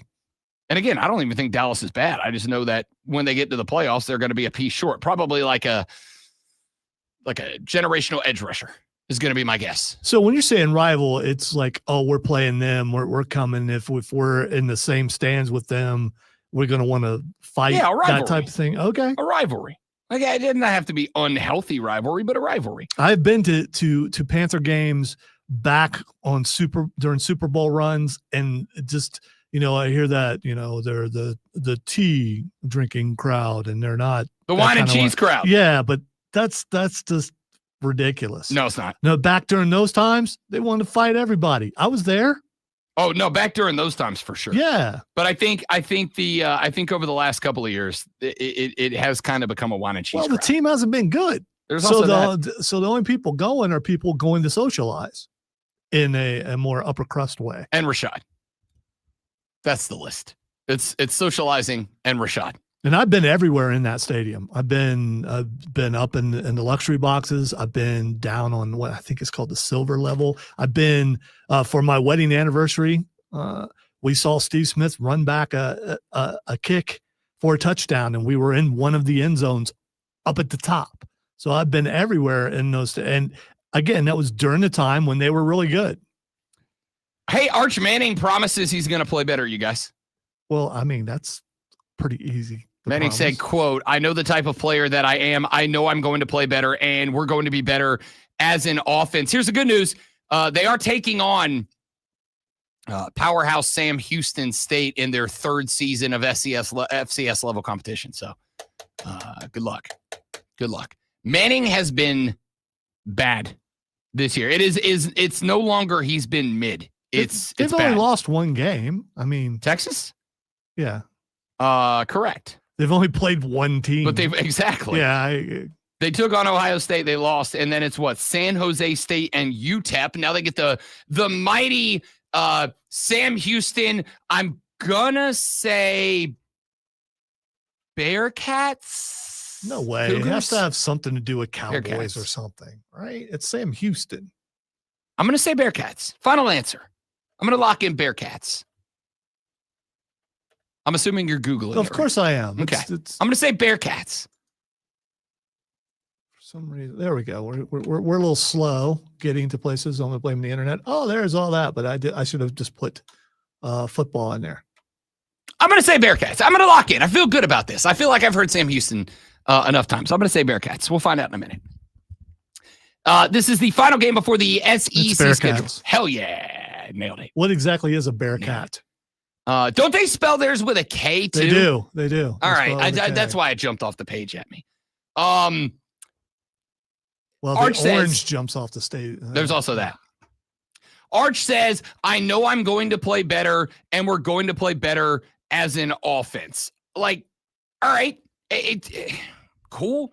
This is kind of one of those things. It's kind of like I've said about Dabo's platitude post the loss to LSU and platitudes post the loss to Georgia Tech. Like, I get very tired of, we're gonna get out and we're gonna practice hard and we're gonna bring the energy and we're gonna reset our mindset and it's like, you know what I don't want? I don't want a quarterback to go, listen, I sucked out there today, but I gave it what I had, and I'm not going to really do it much better than that. So after Sam Houston, they have another lower tier team in Florida that they're going to be playing. What if Florida beats Texas? Oh, that would be interesting. I'm looking at the schedule trying to see who they play. Oklahoma, who's ranked. They play right now today. Texas, Oklahoma. Who you got? I'm taking the Boomer Sooners. Right now today, I'm taking the Sooners. Like comfortably, I'm taking the Sooners. Probably going Oklahoma. And how about Texas Vanderbilt? I got to tell you. Wow, the fact that you're thinking about it. It doesn't matter who I take. The fact that I have to sit here and consider it should tell you all that you need to know. They also play Georgia and they also play Texas A&M. So they have ranked teams to come, and we'll find out how good they are. For sure. I don't know what to say. He said, quote, it's frustrating because I know I'm better than that, but we're going to have to be better this week and get clicking on offense. I'm excited to get going. Steve Sarkisian said about Arch Manning, quote, here's a guy, pulled the Collinsworth out on him. Here's a guy who's had an awesome life, the way he's grown up, the people he's been surrounded by. I think you learned about a lot about yourself through adversity and overcoming adversity. When he gets on the other side of it, I think all of this is going to serve well, not only for him, but for us as a team, end quote. So what I heard, here's a guy who's been pampered his entire life, and now he's got to deal with reality. Yeah. That's what he said. Yeah. Here's a guy who, via winning the genetic lottery, has been placed into a position of privilege. And I think the take here is maybe we all assumed, as so many people do, that being born on third base and thinking you've hit a triple doesn't really set you up well when you have to live in the real world. And this is why football is so beautiful, because it is the great equalizer. When toe meets leather and we kick off until the final moment that the ref blows the last whistle and gives the game over signal, it does not matter if you are rich or poor, black or white. It doesn't matter who or what you are. Can you go out there and play ball? Can you go out there and gut it out? Can you go out there and beat that guy lined up across from you? There's a lot of places in the world where that's not true. There's a lot of places in the world where being born the son of a millionaire or billionaire, or being born the son of the business owner or whatever, you get advantages and you don't really have to work that hard to take advantage of those advantages. That's the privileged position. Arch Manning certainly is. And I don't hold it against people who have a privileged position. Good for you. What I hold against people like that are when they have that privileged position and then they just kind of go, hey. And it kind of felt like maybe to some degree that's a little bit Arch, right? And I don't want to put it all on him because it's not Arch's fault that Arch came into the season with Heisman hopeful hype on him. That's not on him. That's on us. That's on us. That's on the folks at SEC Media Days who jumped down my throat when I had the audacity on their radio program to say, I don't know why you guys are handing him the Heisman before we start the season. Like, we've got nothing to prove. That's why. I think we know why. Because he's football royalty. I mean, that's fair. Listen, as a believer that football has more than one royal family, and as a believer that the Mannings are in that group, y'all, I'm a Saints fan. Archie Manning will forever and always be a hero to me. I love Pepe and Uncle Eli. I'm a big fan. But the assumption that he was just going to like genetically be blessed with a Heisman Trophy ain't it, and it never was it. I found myself on at least 2 different shows that I sat in on at SEC Media Days, on at least 2 different shows, defending the audacity that I had to say, maybe let's not cancel the season and hand Texas the Natty like just yet, right? Like maybe let's see a couple of games before we declare that this kid, like football success is not sexually transmitted. Just because Arch is a Manning doesn't mean it was passed down biologically. That ain't how it works. So, like, good on Arch if this isn't, again, just platitude. But if he comes out and looks sloppy against the Sam Houston Bearcats with a K, I don't know, man. That boy is good. That's what he was told. Oh man, you're gonna be better than all of us. You're gonna get out there and you're gonna break all of our records. It had very much shades of Dabo pointing out the window at the plane down to Death Valley and telling DJ that's where you're gonna go throw all those touchdowns. Right? It's very much the same thing. And this is they still could win the SEC. They could still get in the playoffs. Sure. They still could go to the national championship. All those things are possibilities. He can very well improve week 100%. 100%. But much as I did last week when we talked about Dabo's comments after the slow start and unnecessarily thrilling finish to the Troy game, I don't care about your platitudes anymore. I don't care about your words anymore. There is but one thing that matters to me at this point. There is one thing and one thing alone that matters to me at this point. What do you do on Saturday, man? What are you going to do on Saturday? That is it. That's all that matters to me. What do you do on Saturday? There is no world, except this one apparently, where I should be like, Texas v. Sam Houston State is must-see TV on Saturday, right?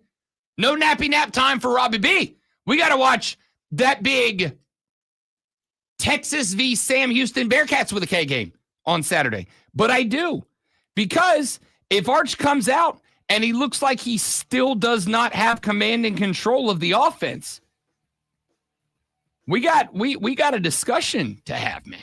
We got a discussion to have. All right, when we come back here in just a minute, we got a couple more football stories out of the college and pro landscapes that we need to get to and more. The Rob Brown Show rolls on after this. It is the Fan Upstate. My world. All right, guys, one more live and we're back. Stay right there for me, please, and thank you.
poll got. Some of the other interesting moves. Which ones are we good with and which ones are we not?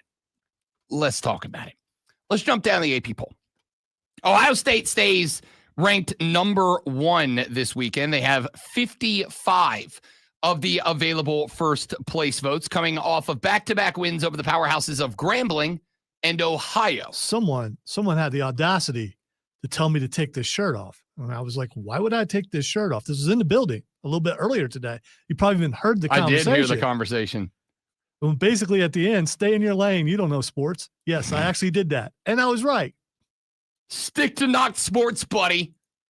Go back over with your nerds listening to your news and politics, you loser. We'll handle the football around here. Penn State checking in at number 2. Of course, Penn State had the season opener against mighty powerhouse Nevada. Then they got wins over FIU and Villanova. That might be the I don't want to say it's the first controversial take, but I'm going to say this. And y'all know how I feel about this team. Explain to me how Penn State is ranked ahead of Miami, who has 2 ranked wins. Explain to me how Miami is ranked ahead of LSU, who has 2 ranked wins. I'll wait. I got nothing. And again, I had this conversation yesterday with a couple of the boys in the group chat. We were setting up, we're all going to go play some golf on Saturday. So we were setting up our tee time early Saturday, relax, chill out. We're playing an 8 a.m. round. So we were setting up our golf round for Saturday. And then, of course, as we do, we all started talking about football. And we were just kind of hitting each other with the hot takes. And mine was Miami should be ranked number 2, ahead of Penn State. And honestly, I think ahead of LSU. And there was like a reaction from them, like, what are you talking about, dude? How? Miami's beat 2 ranked teams so far. Now, granted, one of them was the University of South Florida, and they mollywopped them. It would be really nice if the CFP was this week, and then we could find out what they think. I don't disagree, but as we have discussed many times, for the teams that are in the top, I would say 15, more so than I would even say maybe top 10. Then I would say teams ranked 11 or below. And this is why I think South Carolina dropped the way that they did, completely out of the top 25 down to number 28 if we were going further down in the others receiving votes category. After not just a loss, but a loss to a team now that is inside the top 25 in Vanderbilt, who is checked in at number 20. The teams inside the top 10, I don't think the poll likes to move them. And I'm to the point now, if it is because of the fact that folks who vote in the poll don't like to go, oh, like I got it really, really wrong. This story that was discussed quite a bit last week was very interesting. There is an AP voter whose name became a public talking point last week when Haley Sawyer, who is a college football reporter for the Southern California News Group, turned in her week 3 Associated Press ballot. And I know most of you have already had the conversation about this, but I think it fits in the discussion that we are having overall. She turned in her week 3 ballot. And on the ballot, Sawyer ranked the Gators at number 14, 2 spots higher than her previous ranking. She did not rank South Florida in her top 25 at that point. And that was controversial because A, South Florida had 2 ranked wins at that point, and B, one of them was against Florida. USF defeated in Gainesville the mighty Gators of Florida, and this young lady ranked Florida 2 spots higher than she had them in week number 2 and did not register USF on her poll at all. When asked to explain the methodology, Sawyer said that the polls were, and I quote, really fun for discussion, end quote. And went on to say that the AP poll, quote, doesn't matter in the end, end quote. Now, this isn't a reaction that I have to most things. Her vote needed to be pulled immediately. And Rob Brown is woke. He is very pro inclusivity when it comes to sports media. I think we need to not just have a place for women in sports media. I think we should be actively opening up more places for women in sports media. But dude, that's not the take there. That's not the take at all. And I believe that this season, this has been like a really big talking point a lot of times through the first few weeks. We don't like to admit it. The people that this is about certainly don't like to admit it. The AP poll absolutely matters. It absolutely matters. It matters to us out here in the landscape that like to have college football discussions, and it matters to the folks who at the end of, well, not at the end of the year, but the folks who will get together in a ballroom in Dallas, Texas in early November and will put together their poll that does set the poll for the playoff race and give a lot of insight to teams about what they need to do and how they need to do it and what their mindset for the back quarter of the season is. Can you explain to me why that there's usually some major differences between CFP and the AP, and then suddenly a week later after the CFP has been out, for the second CFP, suddenly the AP basically mirrors the CFP? Well, first off, and this is a take I haven't really, I've expressed it once or twice, but not often. I think that there should be some sort of, first off, I think every AP poll ballot, I think every voter should have their poll released publicly with the AP poll on Sunday. I think every ballot, I think you should be able to go to the AP site and look at the poll. And I think at the bottom of that website, there should be a link, a list of every person who submitted a ballot. And I think we should all be able to see every ballot that was submitted by every journalist that submitted one. And we should be able to have a look at what those ballots are, who voted for whomst where. That would be awesome. But that's never going to happen. Yeah, because you end up with situations like this. Right. Because you end up with situations like this. Which puts the poll into question, because you wonder how many of them are voting like this person. I'm unfortunately at the point where I have to assume to some degree a large enough contingent of them that there is a reason that we do not do this. But I think every one of these ballots, I think, should be released publicly for consumption.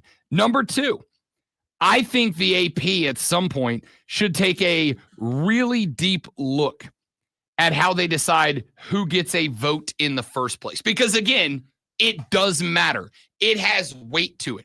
I am a believer that we should have more votes, more voters. I think there should be more people. But I also think, and I have zero idea how to accomplish this, but I also think there should be some sort of, I don't know if the word is test.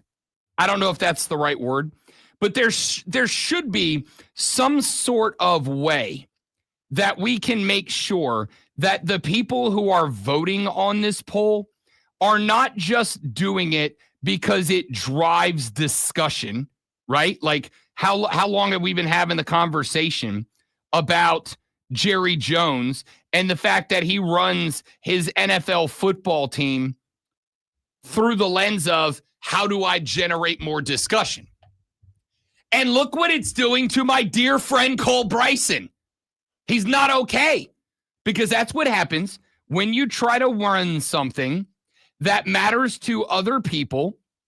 And I've been saying this about politics for years. When you try to run something through the lens of what's the most entertaining, that thing will go poorly for the people that it matters to. It's highly entertaining for people it doesn't matter to, but for the people it matters to, it's impactful. I am calling for two things. Number one, we should develop some sort of approval, disapproval process that can get voters barred from participating in the AP poll. And number two, we should absolutely have a website available where somebody like me can go to the website and we can actively see the ballots of every single one of these voters so we can keep them honest and have a public outcry against people who suck and are bad at it and get rid of them. That's my honest belief. Back after this, we wrap up the show, the Rob Brown Show, the Fan Upstate.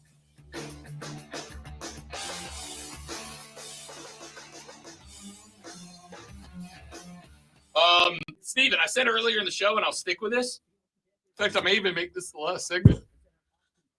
I do not think that there is a standout elite team in college football right now. Like one team that you go, that team's really good. Who was last year? Who was the standout last year? Oregon. You think so? Yeah, I do. Oregon that only won the very first game because the Ohio State quarterback screwed up. Yeah, but that was the very first game. Would they do the rest of the ride? I'm just saying.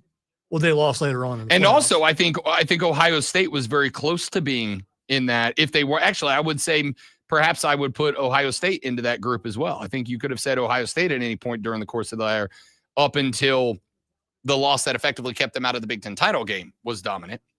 But like after that, after a close game against a top 3 opponent in football, nobody really made Oregon look challenged the rest of the year.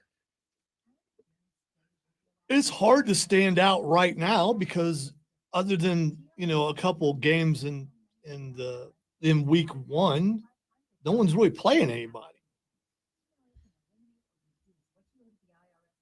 You mentioned in Penn State. I mean, they haven't played anybody. So of course you're not going to look like you could argue Ohio State's the same way. They play Texas and that's it. And Texas ain't what they were sold to us as.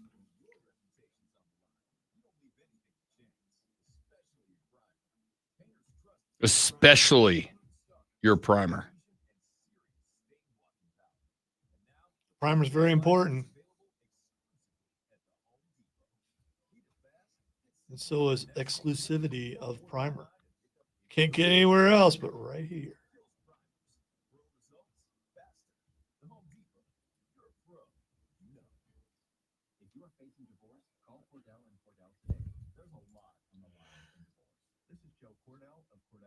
What happened to the rain? Thought we were going to get some more rain. It's turning into a nice overcast day.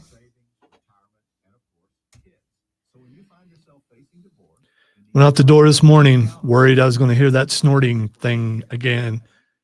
But closer.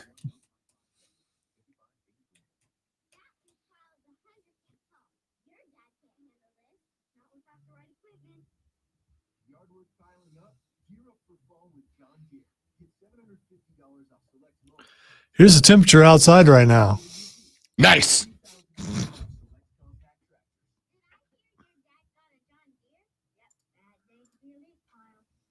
Bad day to be a leaf pile.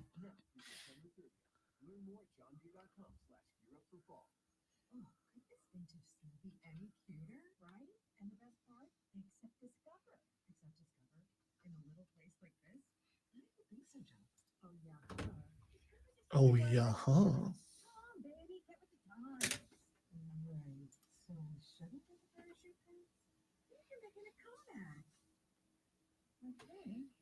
Discover is accepted at 99% of places to take credit cards nationwide, based on the February 2025 Nielsen report.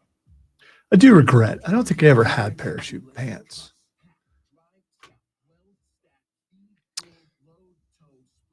I might have got beat up if I wore parachute pants. Maybe not. They were really big when I was in high school, so I don't think they sold them at Kmart though. So I mean, you know.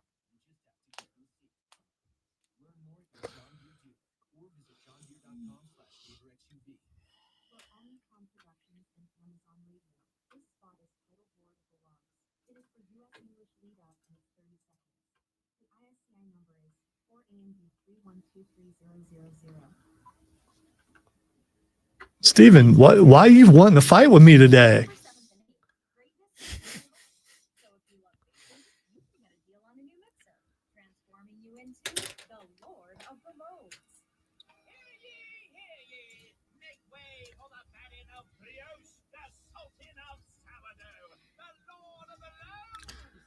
Blue light was no joke, James, especially when you're a poor kid from the south side of Columbus.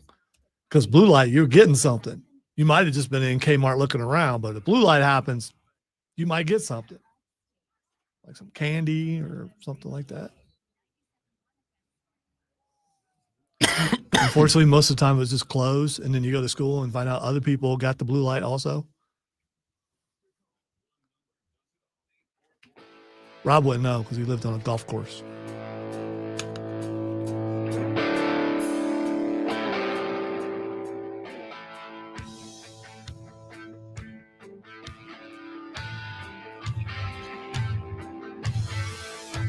So during the break, we were talking with the folks in the chat, and Steven asked the question in our live chat on our stream, which you can join every morning at facebook.com/thefanupstate, the Fan Upstate on YouTube, the Fan Upstate on Twitter, the Rob Brown Show on Facebook, on YouTube, and on Twitch. When you get to the office, put it on your big old smart TV there on the wall, or just watch us on your computer or laptop. We'd love to have you join every AM in the Armada. Go around and put it on all the TVs. Yes, 1000% do that. You have my, not just blessing, I encourage it. Especially the one in your boss's office. So Steven said, just a question, not a shot. Knowing what we know about Texas, is Ohio State as good as the poll says that they are? And I think it is a very fair question. Not that Ohio State is ranked at number one, but that Ohio State is ranked at number one with 55 of the available first place votes. The next closest team is number 2 Penn State with 5 of them. It is a huge discrepancy from the top down to the bottom. And again, especially after the controversy, I guess, that we talked about in the last segment, there's also a part of me that's like having kind of a tough time right now looking at the AP poll and being like, well, you know, at least they're dialed into it, because clearly some of them aren't. Who should be number one if not Ohio State? Oh, I never said it shouldn't be Ohio State. Okay. I'm just, you were saying no one really stands out. So, I mean, you know what I'm going to start doing? I actually meant to do this after week 2 and I just didn't get to it, but I'll do it and I'll have it ready for tomorrow's show. We'll do the, instead of the AP, we'll do the Rob B polls.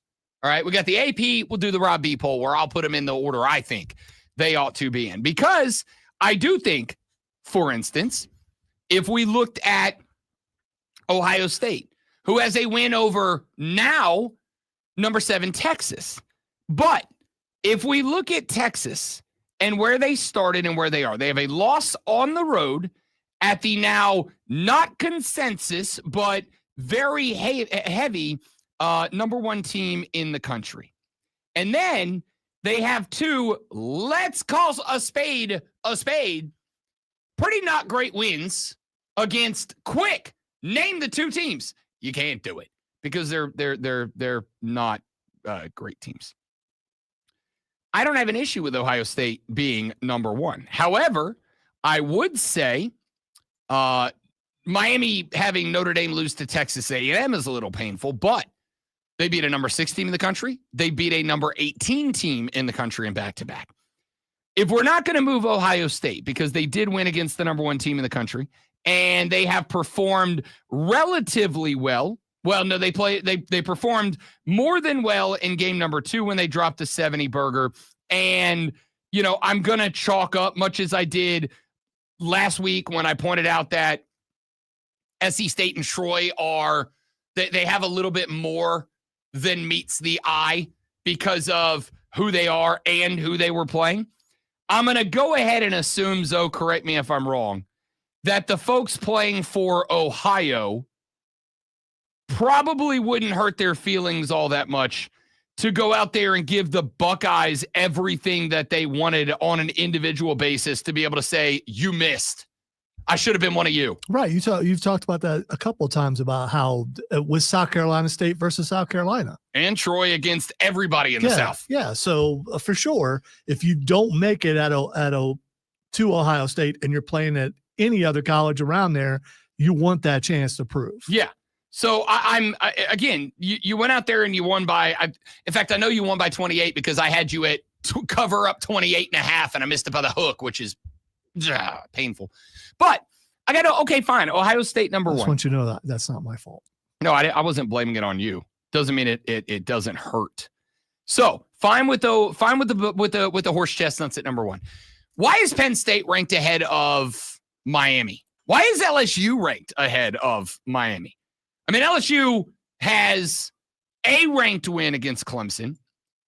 They did beat Florida after Florida lost to USF, which took their ranking away. So that kind of hurt the enhanced metrics, so to speak. But these are the type of questions that I find myself. So why would they jump those teams if those teams were already ranked ahead of them? What did they do that was so spectacular compared to the other teams? Who? Miami. Because they won a pair of ranked football games so far. Granted, one of those was, again, South Florida, who I don't think anybody is putting into the powerhouse ranking. But remember, this was a team that we went into the weekend saying they won't. But if they beat Miami, South Florida should be the number 1 football team in America. They won't. And they didn't. They got hammered. But we went in saying, if the AP poll wants to be considered legitimate, then if South Florida was to pull off the upset of the century, now that Miami is aware of exactly who they are, if they were to pull the upset of the century and knock off the Hurricanes of Miami, then this team should enter next week as the number 1 team in the country. But they didn't. Miami got that job done. And in getting that job done, they beat their second ranked top 25 team. Remember, it was Miami that handed Notre Dame L number 1 back in week number 1 of the football season. So like I said, these are the reasons that we look at these polls. We look at this poll.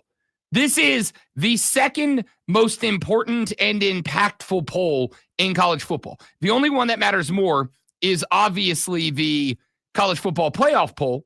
But the reason I lean on this is we don't have that yet. And as much as they can tell me all day that they don't, the folks that vote on that poll 1,000% are paying attention to this one.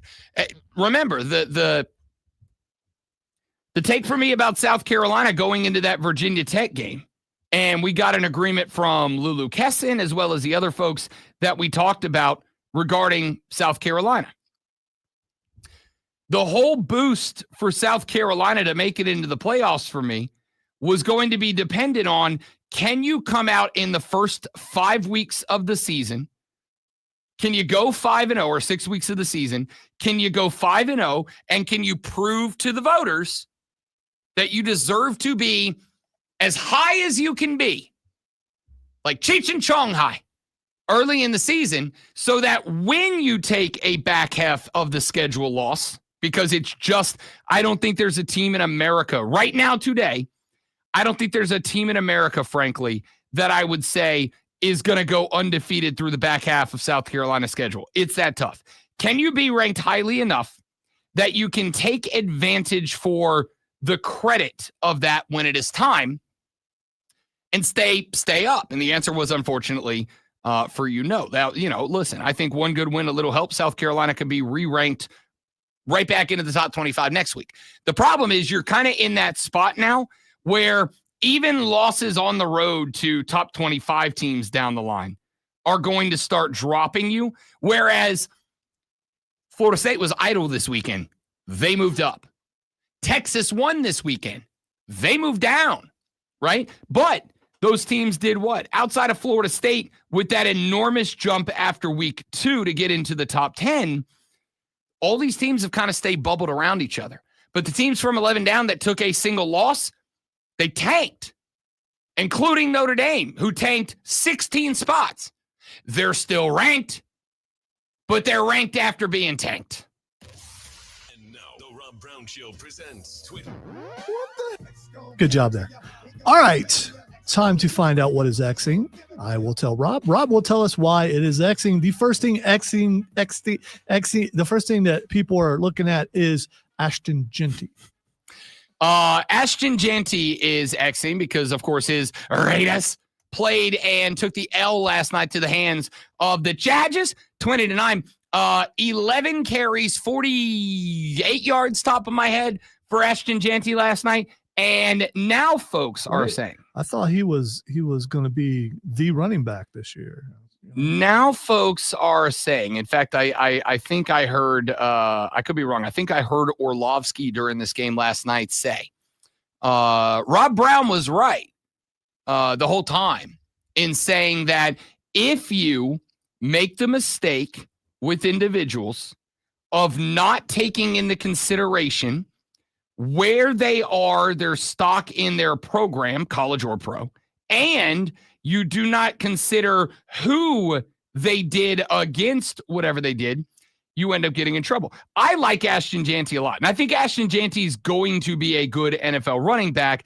I just think if you hitched the wagon of success in 2025 to him as a rook, you're going to be disappointed. All right, speaking of that game, the next thing that is Xing, the next person that's Xing is Chris Fowler.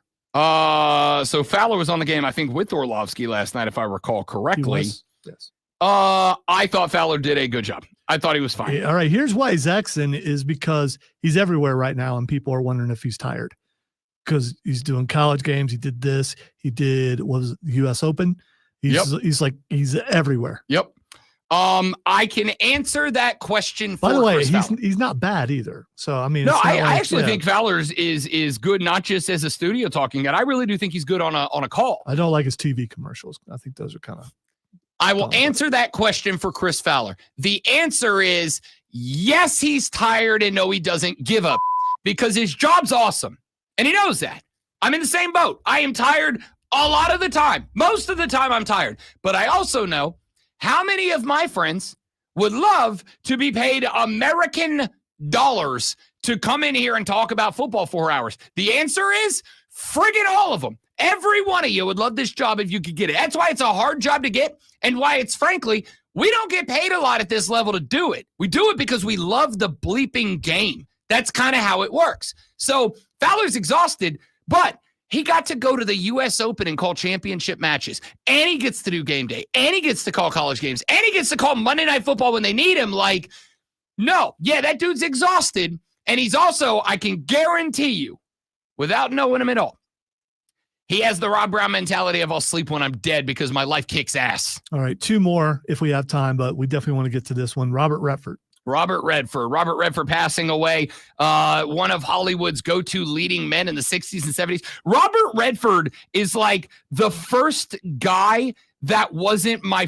father that I remember my mother calling attractive in a weird way. I was going to say, he's the guy your mom loved. Like Robert Redford's probably one of the first people that I like, first time that it became a known thing to me that people who were happily married and in love and had a great core family could still find other people attractive. And that was the madre with Robert Redford. And can we keep it a buck?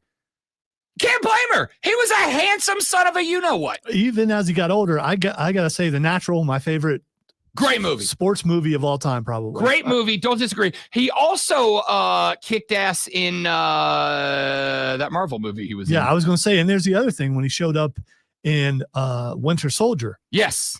And he's pretty good as a bad guy. Badish guy. He was pretty good. It's like, okay, he's just taking the money. Why would they go after him? Yeah, he's a big name. He was pretty good. But he ended up being the bad guy for that movie, and I thought he did a good job. So do I. All right, and the last thing that's Xing on our way out. Baker. Sorry, let me say it the correct way. Baker Mayfield. Got it done last night. 80-yard touchdown drive, and I was relatively sure that if that team had been up 30 or down 30, he would have punched GJ right in his face. Just right in the nose. Yeah, talk smack now. Paya! I love Baker. I wish he was doing it anywhere but Tampa or anywhere in the NFC, anywhere but the NFC South. I'd be having so much more fun. Good on Baker. He deserves it. That's it for us. Hope you enjoyed the show. If you didn't, it's your own fault. You got bad taste in radio. Come back tomorrow. We'll try again to do better. I'm Rob. He's Lonzo. See you back here tomorrow on the Rob Brown Show when the fan upstate. Later. Let me tell you, you don't know ball. If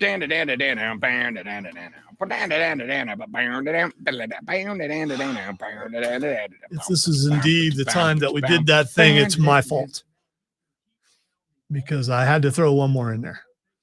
Yeah, we nailed it. It's going to be fun.